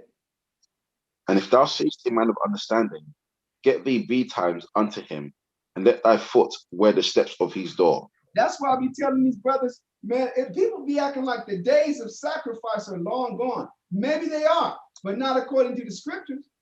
So that means you being taught on the internet, you ain't got nothing going on in your life. Well, you're supposed to say, well, you're supposed to reach out, find out how to get to the school and get there. That's what I did. Now, we didn't have no email and internet back then. I found the flyer, met the teacher that passed them out, got taught. I wrote the school. I'll never forget, because the brother Tahar, I didn't know who he was until I got up there. But the brother Tahar wrote me back. He sent me a care package. He sent me a whole bunch of video cassettes and a whole bunch of regular cassettes. And one of them, it said, play this first. So I put the cassette in, and it was the voice of this brother giving me the instructions on what order of the videos to watch. Make sure you have your Bible. Make sure you have your pen and paper to take notes. Stop it as often as you need to. Take your time. And then when I got to the school a year later, I met the brother who sent it, man. It was a brother, a loving brother named Tahar. He's the brother that's over the camps that are GMS. He was the brother that was in charge of the correspondence department back in the 80s when I first came in. And so he wrote me that, I didn't expect a response. I just wrote them brothers and was telling them, man, I can't believe that this has been going on all of these years and I haven't known it. It was a beautiful feeling and a beautiful revelation to come to the truth, but scary at the same time to know all that could have happened is I could have not got this knowledge and they would still be doing this and I wouldn't even know. And the brother I wasn't expecting a response, but he responded with a care package, nothing but teaching. And that kept me going. Between those lessons, while I was living in a garage at the time. I went to a place back in LA. They had these places called rent to own. So I would go in and rent, give them the wrong address, so I could keep the shit right. you know how Jake is in the world, right? And I was in my garage. I was living in a garage of the last foster home that I'd been in. And I had my little setup with my little chair, my little old beat up couch. And I was watching all the videos, listening to the cassette tapes, man. And then getting one-on-one time with my teacher Ariana. And then the Spirit came to me and said, now it's time for you to go. He will be there when he can. That's what the Spirit told me. So I did. I followed it, and I don't regret one bit of it. I don't regret 1 minute. I don't regret the bad. I don't regret the good, because taking it from the perspective of Christ, it's all been good. It hasn't been bad. It was what? It was supposed to be a challenge. I was supposed to be afflicted. I was supposed to go and take to instill in me forgiveness. Like all this you hear me talking about, I don't be talking from anger. I mean, just setting the record straight. I still love them brothers. One phone call and bang. I'm a Yakasa and I hadn't seen or talked to each other in 7 years. One phone call and we ain't missed talking since January 2018 when we got reconnected. That's how I am.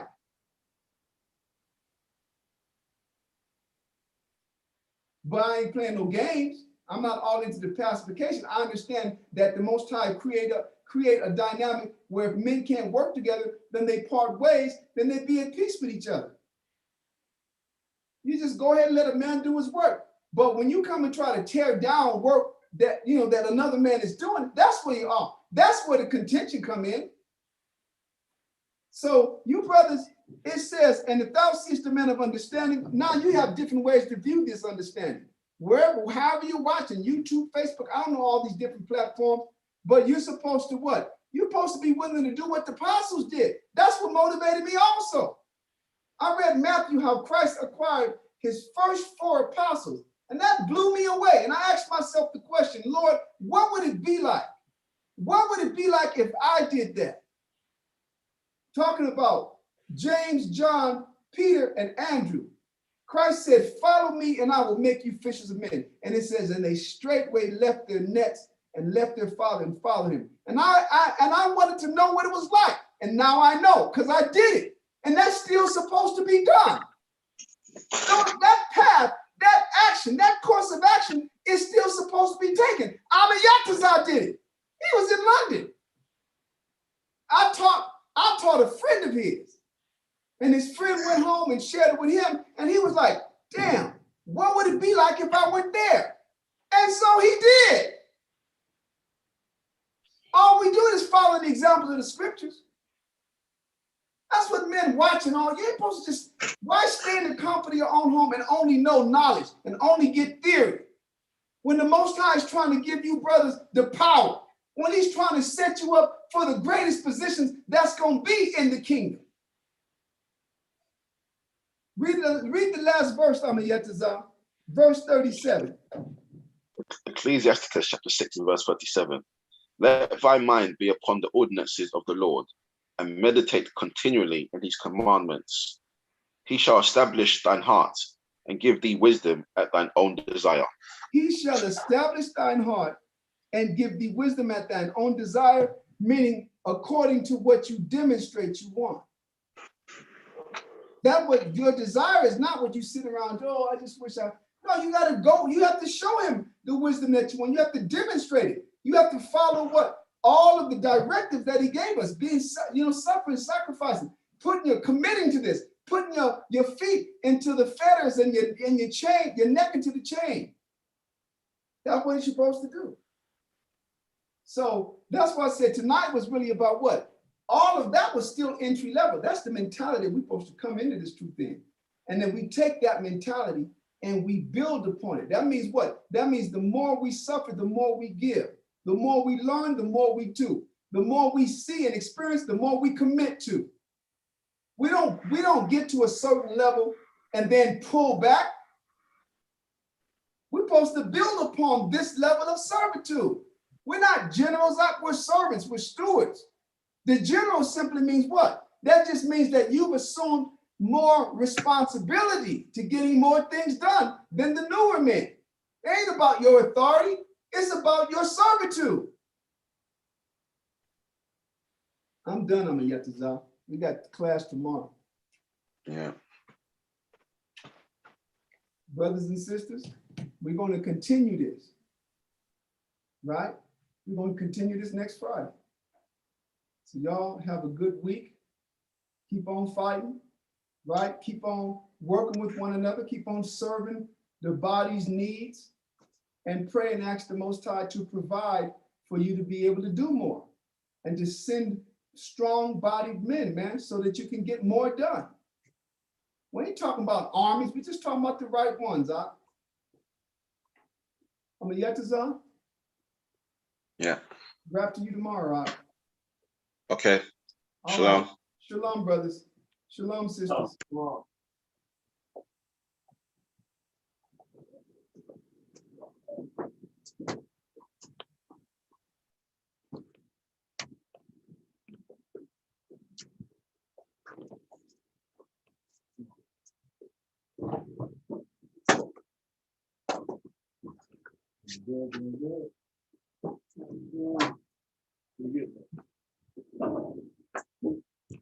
Did it end?